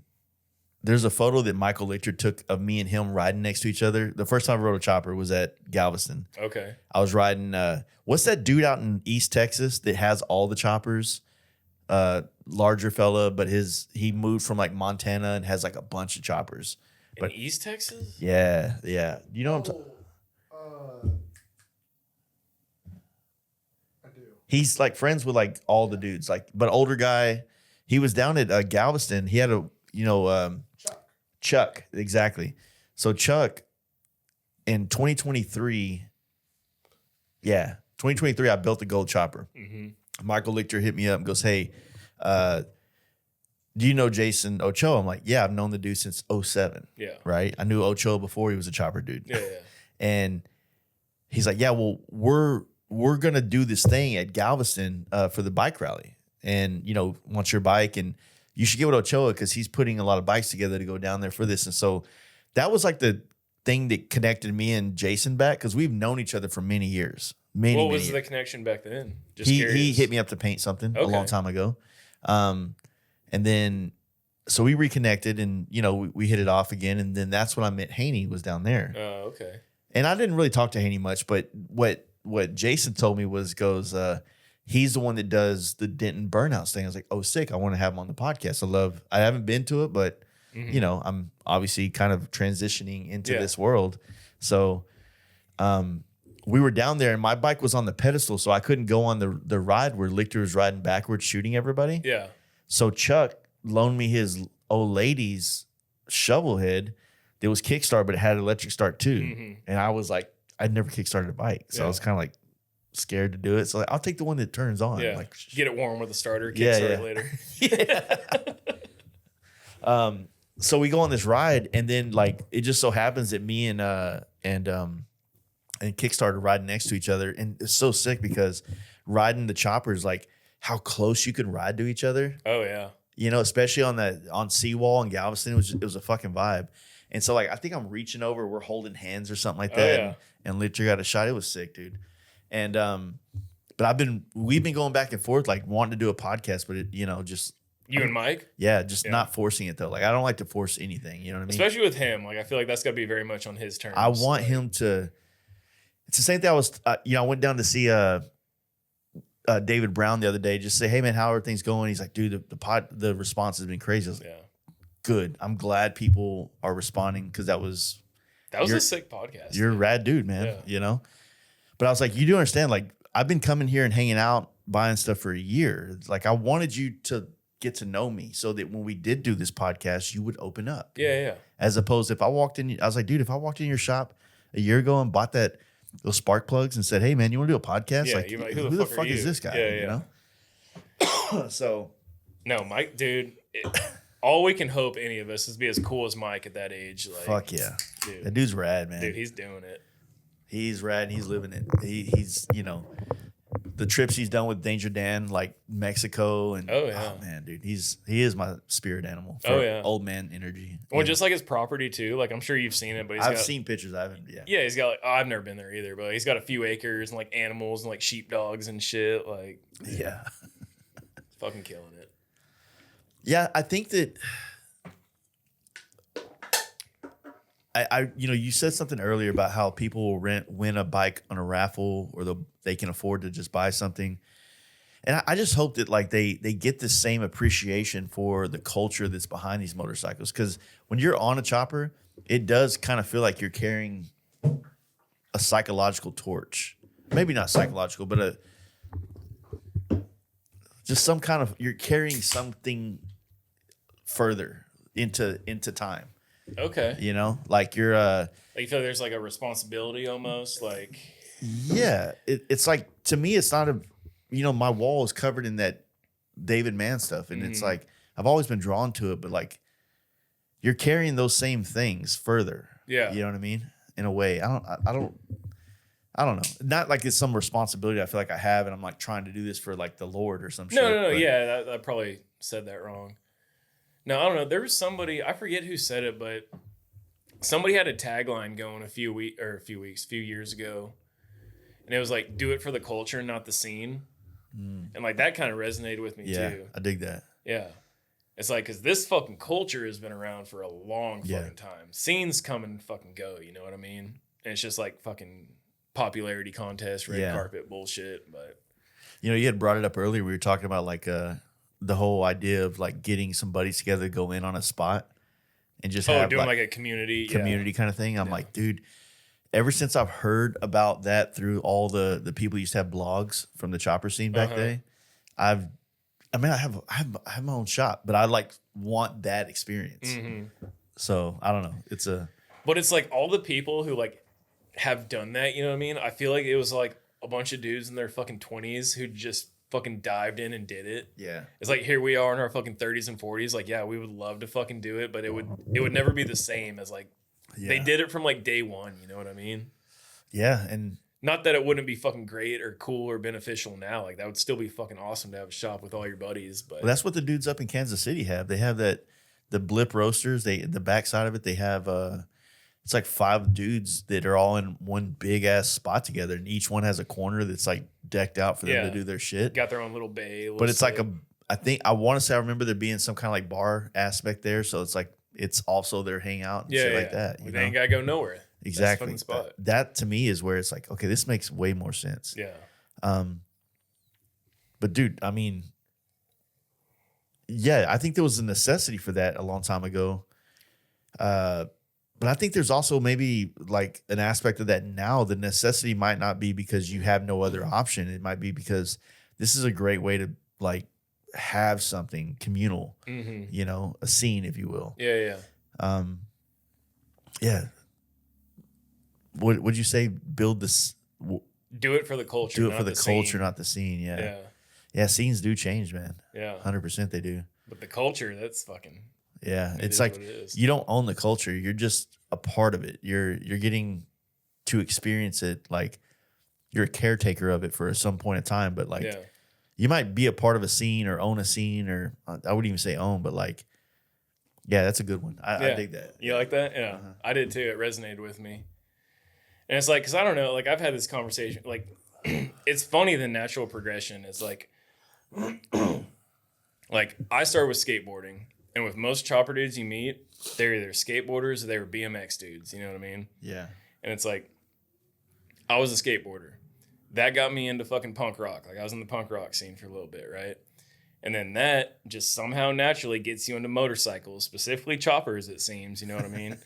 So now here I am. It's like now all I want to do is be a fucking farmer. You know what I mean? Oh, like, you're getting the cowboy kick now? Oh, not even the cowboy kick. It's just like fucking homestead. You know what I mean? Like that's the most anarchist thing you can do is fucking grow your own food and shit. But it's like every fucking person has that. It's just that it's an individual fucking thing, but there is a community around it. You know what I mean? Like, I don't know. Like, I was never one for team sports. That's why I got into skateboarding. Yeah. And like, sure, I started smoking weed and doing drugs and drinking and shit. That just kind of comes with the territory. But it's all these things that I have ever cared about have been like an act of individualism. You know what I mean? Uh-huh. Whether it be skateboarding, whether it be fucking music, whether it be motorcycles, and like, or like I said, wanting to be a fucking farmer or homesteading. Like, it's very much, I don't know. No, I get it. You picking up what I'm putting down? Like, it's like, yeah. Well, it kind of goes what I was saying earlier about like there's like a groove it's like you're in it and you fuck with it and it takes you places. Like that groove of loving choppers has got me like eyeing fucking Porsches now. yeah, You know what I'm saying? Like I don't know why. I've never gave a fuck about a Porsche ever. yeah, But I think the aesthetic of what I fell in love with looking and being a part of choppers has made that more appealing now. mm-hmm. And I see why so many people find that progression going from this to that. Yeah. Nostalgic. Or I remember in the early teens, like 11, 12, 13, I was like, when I really felt like the vintage culture was like becoming all the rage, you know, Talking about like clothes and clothes, shit. fucking everything, right? You know, it seems like design and style really fucked with late 70s, or even early 70s, kind of like marketing and, you know, the way that like graphic design was and shit. But I feel like at the time I was like, man, what the fuck is all this, you know, HGTV, revival of this stuff. Yeah. And yeah, when you're not in the chopper world, it's easy to look at it and go like, oh, these people are cosplaying. It really is. I mean, like I said, coming from outside of this and you look at Bobby's, fucking go to what is it, RWB visuals? I have no idea. You don't know your own website, dude? .com. So you go look at the first Born Free or the first Southern Throwdown photos he has. It's like, yeah, dude, these people are out here trying to fucking do Woodstock again, right? Yeah. And then you get in it. Or better yet, when people like on the outside looking in, they go like, why do they dress like that? I was like, bro, like those bikes are oily. You know what I mean? Like I've already ruined so many clothings that I've, What's funny on that? Sorry, this is a sidebar, but like when we were doing that fucking bunny shoot with those chicks on my bike, one of them hit me up afterwards and like so many people commented like, why is your bike so fucking dirty? yeah. I was like, it's what happens when you fucking ride them. Yeah. Like, There's I'm like not going to clean it just so you can fucking sit on it. Like, yeah. Well, there's something to that, right? It's like these older motorcycles leaked oil. It's part of what those things did. It's natural. It's normal, right? Oh, and there's like fucking road grime too. Like you ride through the rain. Fucking they just get fucking filthy. And at a certain point, especially having a white bike, like it ain't staying fucking white forever. And at a certain point, you got to let go and just let nature take its course. But there's also like, like a lot of people that think like your bike has to be so perfect and clean. It makes sense. Like on a new Road Glider, there's a lot of plastic on that thing. Yeah. It looks weird when it's like dirty. It doesn't. Well, I'm not gonna say it looks weird. I think when I look at that bike, I look at something brand new. yeah.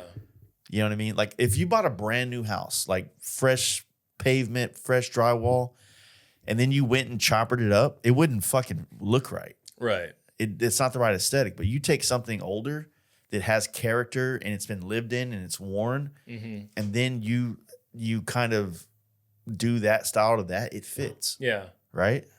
Yeah. No, that's a good way to look at it. Cause like my chopper, like I spent a lot of money on fucking chrome and paint. You know what I mean? Yeah. And like it looked fucking gorgeous when I had it first together, but I knew like I'm going to ride this motherfucker. And like there was a few shows I wanted to take it to and kind of show it off. You know what I mean? And I was like very like, oh, fuck it. But as soon as you get that first paint chip in the tank or the first chrome chip, you know what I mean? It's like, all right, fuck it. Like now it's a fucking bike. You know what I mean?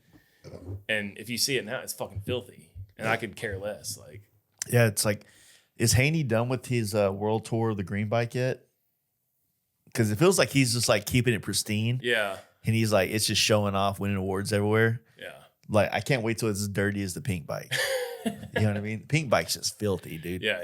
Well, and he's talked about that too. Like, he went through the same thing. Like, when he finished that pink bike, he wanted to keep it pristine, but at a certain point, you just got to let go. Yeah. Like, now he fucking rides it everywhere, and it looks worn in and fucking. Yeah. I'm so tired of cleaning the oil and chain lube off my rear wheel that On the shovel head? On the shovel head. I just kind of leave it now. I noticed you're not running a chain guard either. Does it throw shit up on your pants and fender? All my clothes have like a fucking that line. right Yeah. here, so. Yeah. That's what I was saying. It's like, okay, well, I've gotten a new, like, I grew up very clean. City, played basketball my entire life. Then I skateboarded. Yeah. Like, really weird story arc. But like, I grew up in a spot where like I didn't have stains on my shirts. Yeah. You're like pressed and starched and all that shit. At a time in the 90s, yeah. But yeah. like, it got to a point where it's like, I'm not doing that much work. But, you know, when I got into like, you know, when I became an adult, my clothing became Dickies and fucking, you know, whatever, like T-shirts, whatever, you know, Famous Stars and Strap shirts or some shit, you know.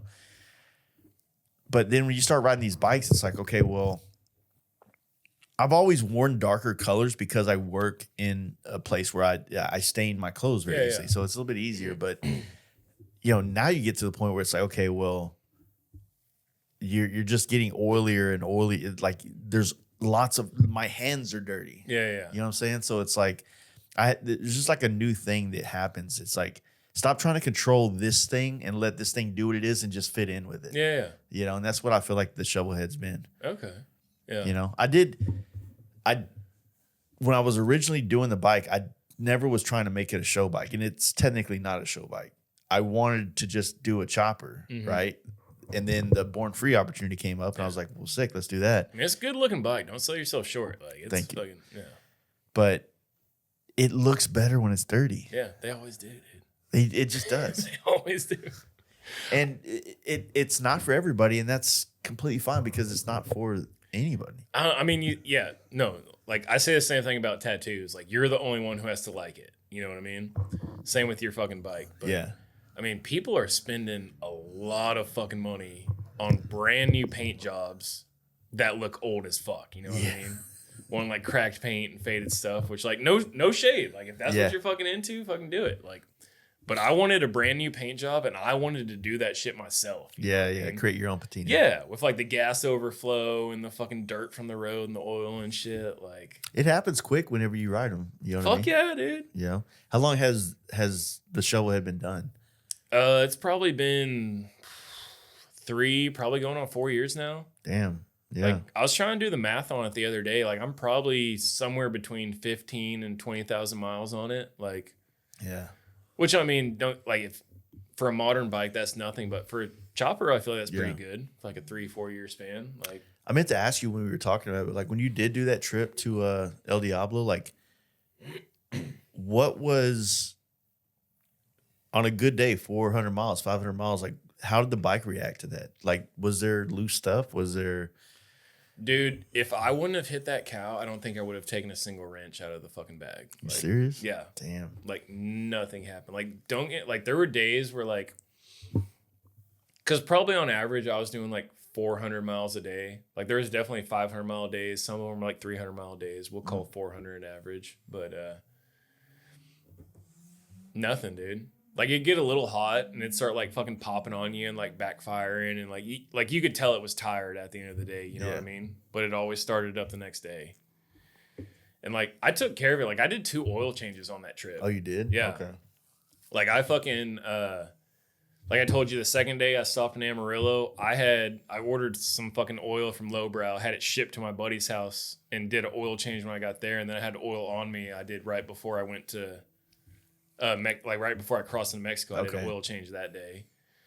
Which, did I need it? I don't fucking know. But like, I try to do oil changes like every 2,000 miles on that bike. Because I do like 400, 500 mile days. And I run an oil cooler. I run an oil filter, which some people say is overkill for a 74-inch motor. But I have an oil filter. And that was kind of whenever I was trying to figure out what to do with a filter, And Haney was like, not everybody who runs oil filters is like, what? Yeah. Like it blew my mind. I was like, oh shit, you can do that? Yeah. I don't know. I forget who it was, but somebody told me, it's like, you're building a shovel head, you need a fuel filter, an air filter, and an oil filter. And I was like, all right. Yeah. And fucking took that to heart and fucking did it. And then, like I said, I started putting like serious miles on it. It's like, I'm going to throw an oil cooler on there. Like, I don't know if I need it or not, but it can't hurt, right? Yeah. Yeah. Like, some people have told me you might run your oil too cold, but I'm like, it's never been a fucking issue for me. Yeah, I'm wondering because I've only got to experience riding the shovel head through the winter now. I haven't had it in the Texas summer. So Yeah. what would you say is like riding the chopper during a 100-degree day?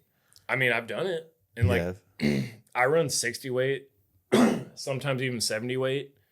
And it's funny. Like, I don't know. I'm kind of like really like, I don't know. I guess kind of like you, like I overthink stuff sometimes. Like when I was on that Mexico trip, I like took a fucking like turkey thermometer with me. And I was like checking my oil temperature. You know what I mean? Like just see like, am I cooking this fucking thing? And it never got above like 225. Okay. And that's running an oil cooler and an oil filter, but going through like 100-degree days, like in the desert and shit. So if I didn't have that stuff, would it be hotter? Probably. I don't fucking know, but And I feel like the oil cooler probably helps, but I mean, what's 100 plus days? Like it's just fucking hot, dude. yeah, it's going to be hot regardless. But Yeah. yeah, I've always run 60 weight, sometimes 70 weight. And I mean, like I said, somewhere between 50. Are you points or are you electronic ignition? Dyna S. Dyna S? Yep. Thank God.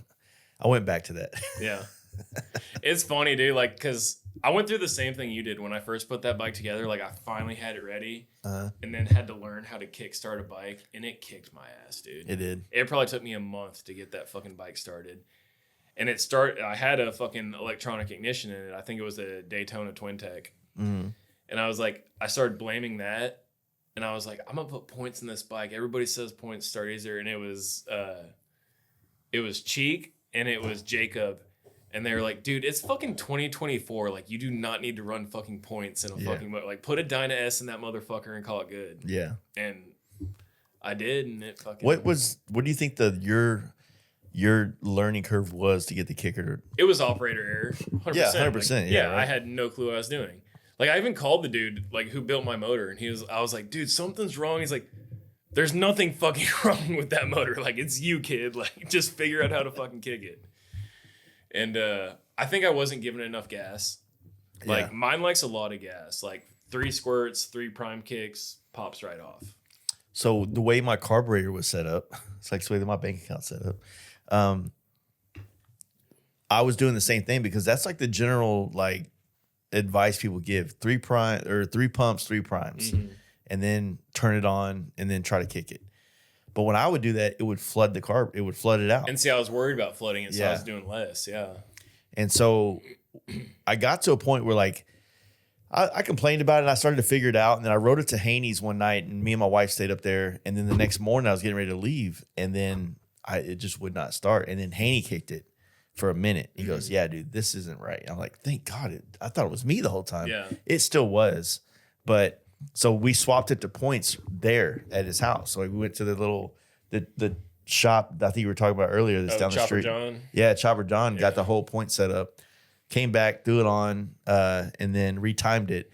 But then another homie, Zach, was passing through, and then while Haney was timing it and everything, which I wanted to watch, I was talking to Zach. So Haney set it all up, and then all of a sudden now I don't know how to time a fucking point setup. Yeah, yeah. It ran great, ran it all the way up until this last run, and then I always wanted to go back to the Dyna S. Yeah. But yeah, the thing is like once I started to understand the kicking it's like I think when you first do it, you're like, I'm just gonna kick it and it should start. Like I don't know why all these other little things are feeling it out. There is a feel to it, though. There is a feel. It's like there's a couple like I know, okay, that was a power stroke. This is like not blah, blah, blah. Like you feel it in the kick. And it's like that connection.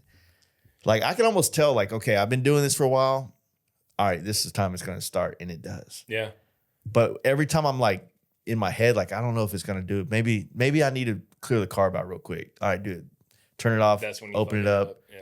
Well, no, I always reset with that. Okay. And it usually, like last night, you know, it's pretty cool. It's cool here in Dallas. We had a cool front come through.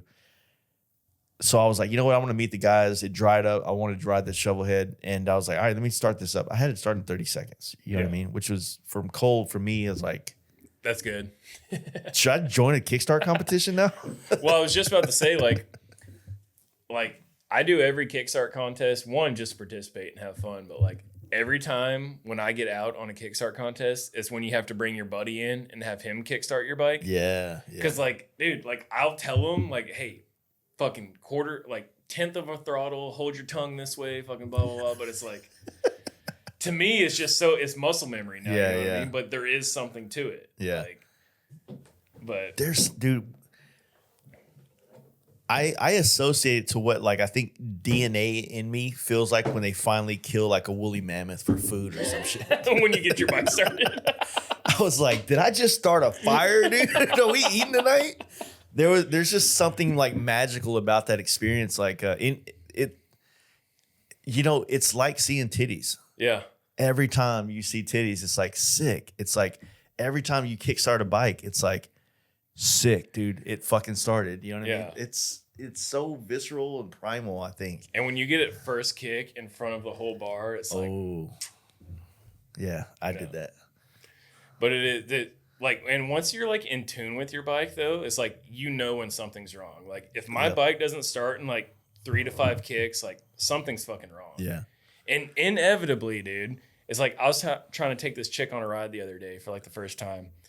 Like pull the fucking bike out, and I'm kicking it and kicking. I'm like, it is not fucking starting. And I'm like, son of a bitch. And I'm like checking the light, you know. I'm like, oh, fucking battery's dead. Oh. I'm like, well, welcome to Choppers, babe. Like, I gotta pull this whole seat off, charge the battery real quick, and fucking kick it off. But yeah, dude, they will humble you in the most like inopportune fucking moments. Like, well, we've said it before that if you're like an individual that has like 2 weeks of vacation, you have big dreams of like, I want to ride, you live in Texas, you want to ride Maine, you want to ride Washington, and you have 2 weeks of vacation a year, like maybe a chopper isn't gonna, unless you like trailer up there or something like that, like maybe this isn't really the bike for you. yeah. You know, maybe the Road Glide that starts every time is gonna, you know, solve that problem for you, get that motorcycle experience. But you know, I've been fortunate enough to do a lot of those trips, and like, there's a part of me now that wants to experience the shovel head now in those states, but like,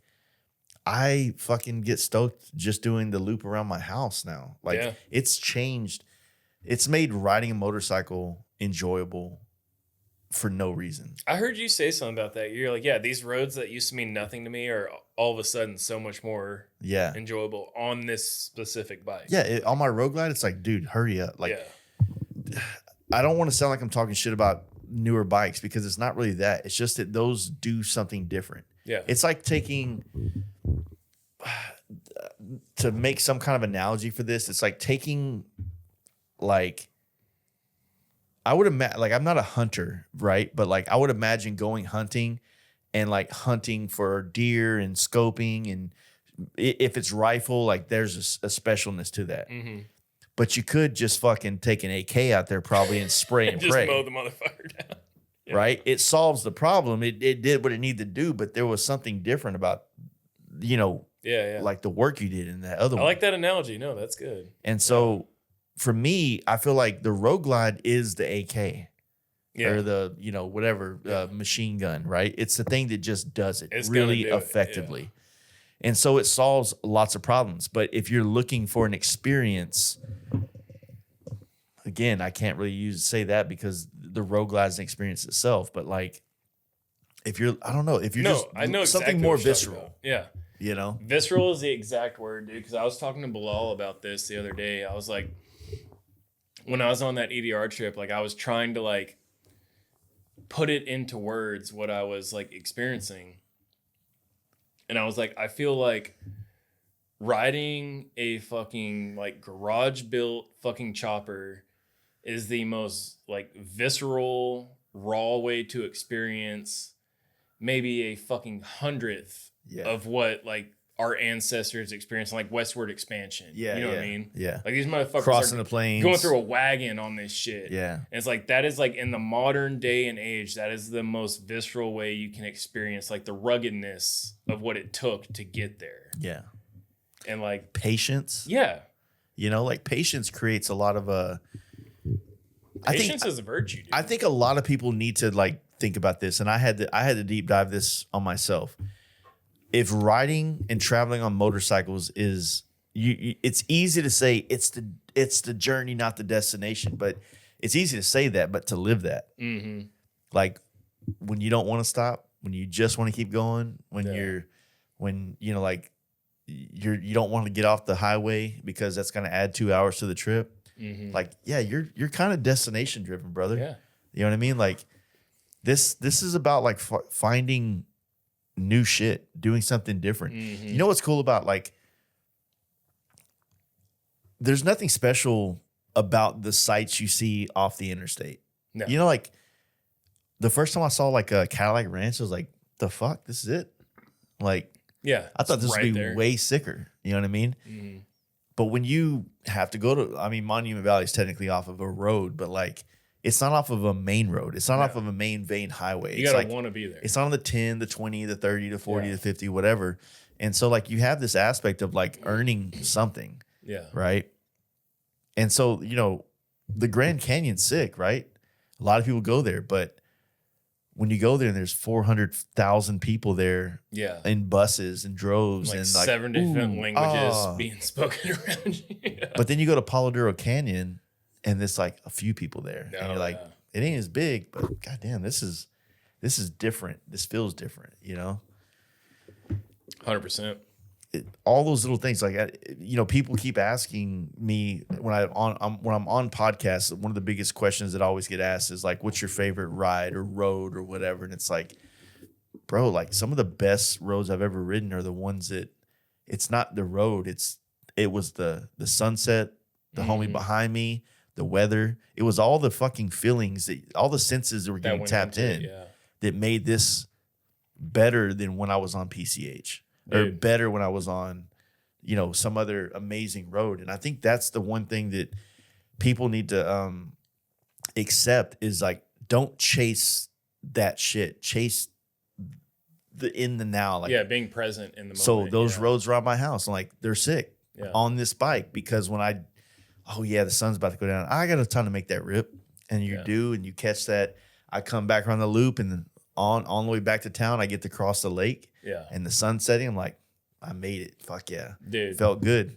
To this day, some of my favorite rides I've ever done were those back roads at my dad's house when I was learning to ride. Yeah. Because he's like out there in fucking cattle country. Like in the spring, everything is so fucking green. Yeah. Wildflowers are in the bar ditches, cows in the fucking field. And it's just like you said, the sun going down. Like it's just, It's sick. like I said, I've been all over the fucking country, but like where I started is like still some of the most nostalgic, like best riding I've ever fucking done. And I think a lot of it's trying to figure out how to say that, you Yeah. know? Because like if I said, hey, what's your favorite ride that you've ever done? The world wants to know a destination. Yeah. They don't want you to say like, No, it's what you were the going kingdom through of at the heaven is time. inside you. Yeah. You know? No, it's like what you were going through at the time internally and Yeah. like how you fucking handled it. What I love too is like, so I got that custom destruction like helmet. I think I need to find I feel like sometimes I catch myself looking like a mushroom head still, but I think it looks all right. But those meta glasses, like I thought I was gonna get those to like snitch on people and like film everybody doing drugs and stuff. But dude, I literally, you put those glasses on and I use them for clears a lot because they have a transition on it. Yeah.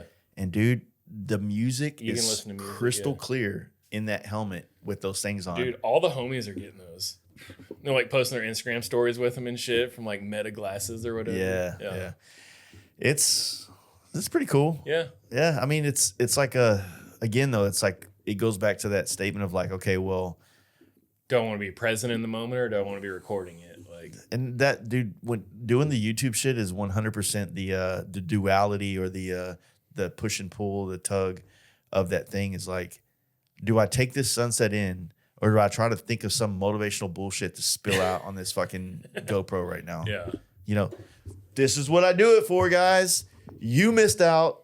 Fuck yourself. You know what I mean? Like, like, what do you say? Is like, sometimes, like, I think that maybe there's no words that need to be said. You can just film it and just experience it. But the fact that you're filming it though is kind of pretentious in the way of like you're trying to. Yeah, you want somebody to see it. Yeah, it's like that's really hard, man. Like, I feel very fortunate to be able to navigate into these worlds of like motorcycling and meet people like yourself and Haney and Jeff and Ochoa and, you know, the dudes down in Houston and Austin and everything and across the country.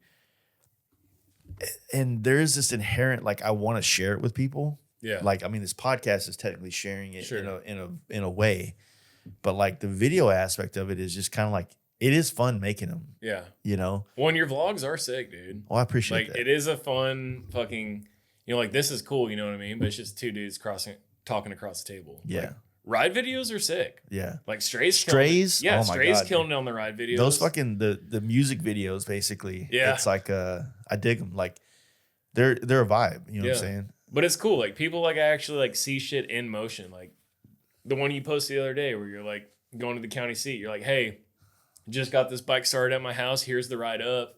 Here's the whole fucking party. Here's my ride home. Like, that's cool, dude. In a 15-minute video, like, that's fucking, that's what people fucking want. And again, that's just like I made a promise to myself and I guess all the people that like fuck with what we do here that I was going to at least do 2 YouTube videos a month. Okay. So with dropping that county seat, I'm current. Yeah, you're up to date. So I didn't do any in February, so I had to like hustle and do 4 in April. And so I've got 2 done this month, and then, you know, the FXR build is giving me a lot of opportunities to like showcase that aspect of it. Mm-hmm. I really wanted to do the whole EDR shovelhead trip and kind of do it like Tay and Alex or Axel. I need to figure that out because I keep want to call him Alex, but I think it's Axel. Axel up there in NorCal. The dude he rode cross country with. Yeah. They did the whole yin and yang video. I want to, you know, I want to make a long video that carries you through the entire thing. Okay. You know, like. Yeah, like a feature length fucking. Yeah, because like there's an aspect of so when I did my trip last year, I did the video that was 4 parts, right? It was fucking day 1 to Phoenix, day 2 to LA, day 3 is in LA doing podcast, day 4 to San Diego, and then home. And it's like one video will get more views, but like you're not getting like a consistent, like each video got 10,000 or 20,000 views, right? So it's like someone didn't see the whole story. Do you feel like that's like the content or the algorithm, or like it's is there algorithm. a sign? Is it? Yeah. It's an algorithm, and I think that like there's an aspect of like when there's certain, like when Tay and them dropped that video, I made a point to watch it on my couch. Yeah. I put it on my TV. Yeah, same. I'm an adult. I have fucking YouTube Premium. Like, grow up and enjoy the content these people are making without having to see you like ads for fucking man or, you know, dude wipes or whatever. You know what I'm saying? It is, yeah. So I watched that and I was like, that was sick. I felt like I got to know both of those individuals through that 2-hour video. And there's another photographer that I absolutely fucking love who rides motorcycles now, but he's not a Harley dude, but like he's got 2-hour videos riding across country and photographing. And I'm like, who is it? Grainy Days. I'll have to check him out. I haven't heard of that. Dude, love this dude. You ever followed? Yeah. Film photographer dude. Okay. Good vibe the whole time.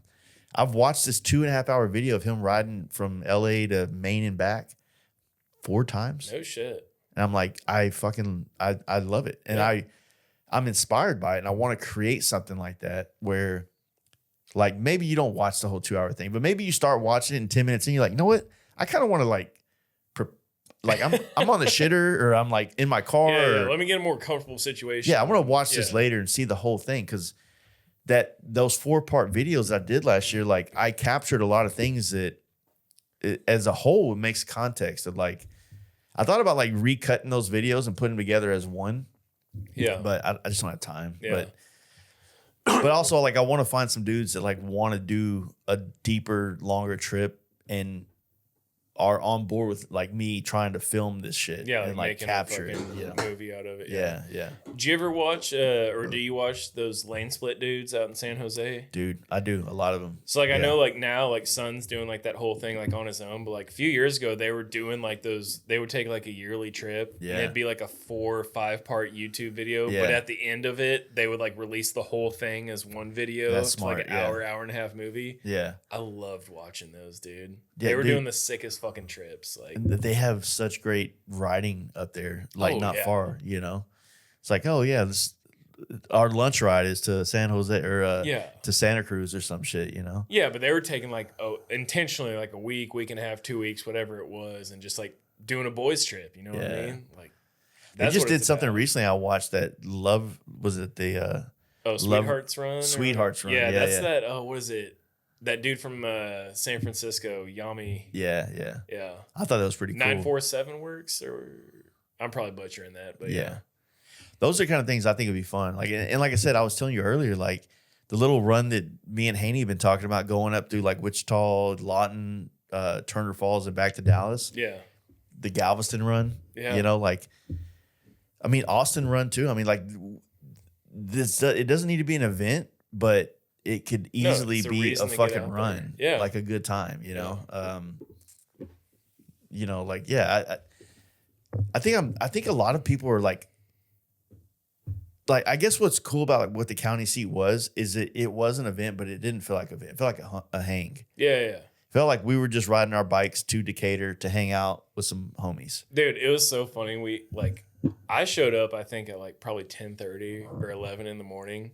Like, there's like, you were there, fucking Haney was there, obviously, and like, the show didn't start till 3. Yeah. Like, we were all just there at the crack of fucking dawn, just hanging out, Yeah. fucking.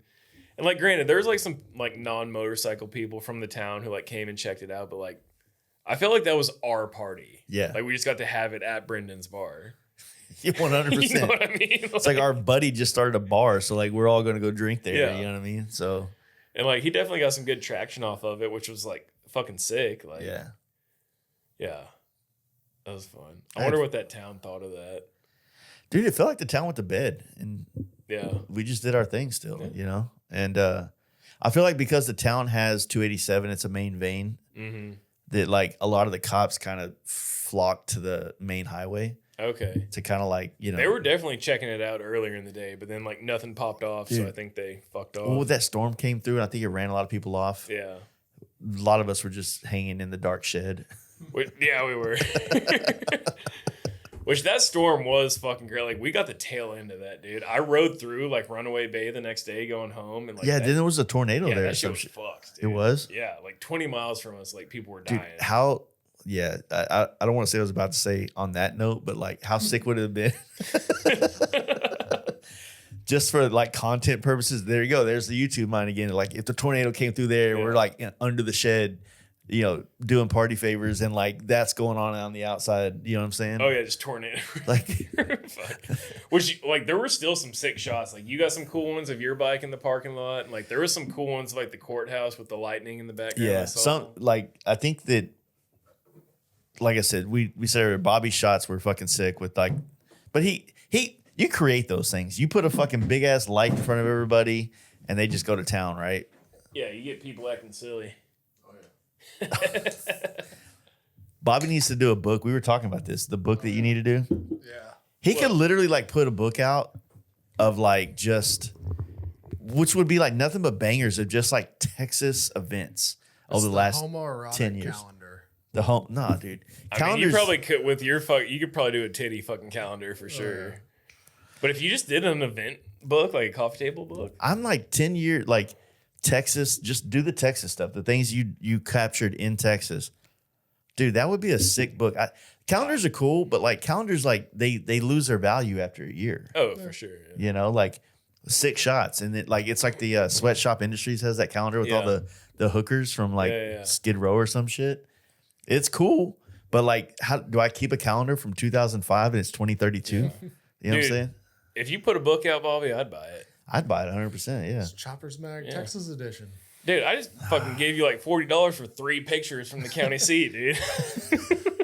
Fucked up. I just sent them all to you. God damn. Hey, no, I support you. Yeah, you got to wait like 2 weeks to see if he's feeling generous or not. Yeah, no, I got to be current, dude. I got to do it next day.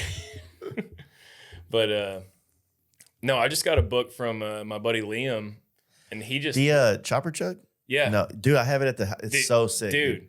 It's like 10 years of capturing like chopper parties, dude. Yeah. Like so well put. When you get to my house later, like, hopefully we're still sober enough to finish off the 18 packs that we got, and I got a nice book collection. Fuck yeah, dude. So I got a lot of photography books from this culture over the last Dude, that book is sick. He did good on that one. Yeah. It's I've just been like, wanting to have him on the podcast for a minute, but he's up there in the Northeast. You know. oh yeah, you gotta get him down here. Yeah. Like I saw him at Born Free, and that was like the first time I've seen him in a long time. I don't know what he looks like. Oh really? Yeah, I know his brand, I know his photography, but Yeah. there's a print that I want to buy. I've said it a million times. I want to buy that print, or I want to buy the photo. I don't know if it's a print at all of Haney when they're on the Lolo run. He's like got the arm. Oh, with like the leg out. Yeah, he's like, yeah. he's like, yeah. Like, I think Greg took that one, right? Yes, Yeah. I fucking love that image. I would hang it in this. It has nothing to do with me. Yeah. I would hang it in the studio or my house because I love that shot, and I love Haney, and it's fucking him encapsulated in a fucking 100%, image. dude. You know? Yeah. Like if you had to describe him to a stranger, like that'd be the picture you'd show. Yeah. Like, We need to stop fucking like propping him up. I know he doesn't deserve it. He's such an asshole, dude. Like, what a nerd, man. Dude, you said something like I think it was when you did the podcast with him and Ochoa, and you're like, I don't think I've ever had a serious conversation with you. I don't know if I have. I think every time we do get serious, it doesn't last very long. No. I had a fucking blast with him when he did the polar ride with us, and his one-liners in my little video for the polar ride was like gold. Dude, every he's got time. some zingers, dude. Dude. Yeah. I always remember that because when I was editing it, I was laughing my ass off in the edit. And we were walking out of this restaurant we all ate at, and I was like, yeah, I got hit on by a gay guy. And he goes, still got it. And I was like, got him. so fucking like, where do you come up with this shit on the fucking fly? Quick-witted, yeah. And it's also like, if you text him, he's got like memes on fucking deck, demand. You know what I mean? Dude, so I'm in a Instagram group chat with him and Ryan, and I won't say any more, but there's some good memes going back and forth. But yeah. I would, the Denton dudes up there, like they have a vibe going on. I'm so jealous of them. I am dude. too. Like, Yeah. I like I'm 30 miles south of Dallas or 30 miles north of Dallas, and it's like it's such a like Bobby just drove down here, from north side, and it's like it's gnarly. And the highway from Dallas to them in Denton is like it's like murder highway, I think is what they call it, like 35. Just wrecks and shit. Yeah. Yeah, it's like forever under construction, and it's like it's so shitty, and it's like you're driving through some of the most dense part of Dallas, and the highways are like, you're driving to the other side of the highway because they're building a bridge over here, and it's like construction's gnarly. Yeah. It's not it's not an enjoyable ride, and there's no. Denton is in the middle of Dallas Fort Worth. Yeah, it's like that golden triangle, isn't that what they call it? Like, yeah. So you don't go around the cities to go there. Yeah. Like You gotta go around, through. you would have to go like hours around the cities. Dude, their scene there is so fucking good, though. Yeah. Like, did you ever go to the Trinity House? No. When they're up there? You know what I'm talking about. Oh yeah. Yeah. Dude, you know what I'm talking about? No. So, dude, and like I'm not even qualified to talk on this. Like I caught the tail fucking end of it. I've heard of it. Yeah, it was a house like fucking Seb, yeah. Seb Yeah. and Cade lived there. Earl used to live there, but it was just this house they had in fucking Denton, and like the garage was in the back of the house. So like the driveway went around the fucking house to the back, so they call it the Cove, Yeah. the Trinity House. But it's just like it's where everybody worked on their bikes, and like where It's kind of like the community shop thing we're talking about, but it just like happened where to be a every house. after party for every show was. Like it was such a special fucking place, but it was like a flash in a pan. You know what I mean? Yeah. And like I said, I barely caught the tail end of it. So like you got to hang out there. Oh yeah, a few times, but like they were there for probably, I don't know, 3-4 years. I don't know. I think they were there for like a long time. Yeah, like I said, I'm not qualified to talk about it, but like the times I was there felt very special. Like I was like, y'all got fucking something going on here. That's sick, dude. Yeah. Dude, how long we been doing this thing? What does it say? 307. All right, we're done, dude. Yeah, let's call it. Yeah. Graham, Thanks for having me, dude. we had no idea what we were going to talk about. Yeah, and here we are 3 hours later. Fucking Yeah, got a however mountain. many beers. I kept mine modest. I'm on a diet, so all right, let's go drink some more at the house and like send this one on. All right, Good. fuck yeah, dude. Thank All you. right, guys.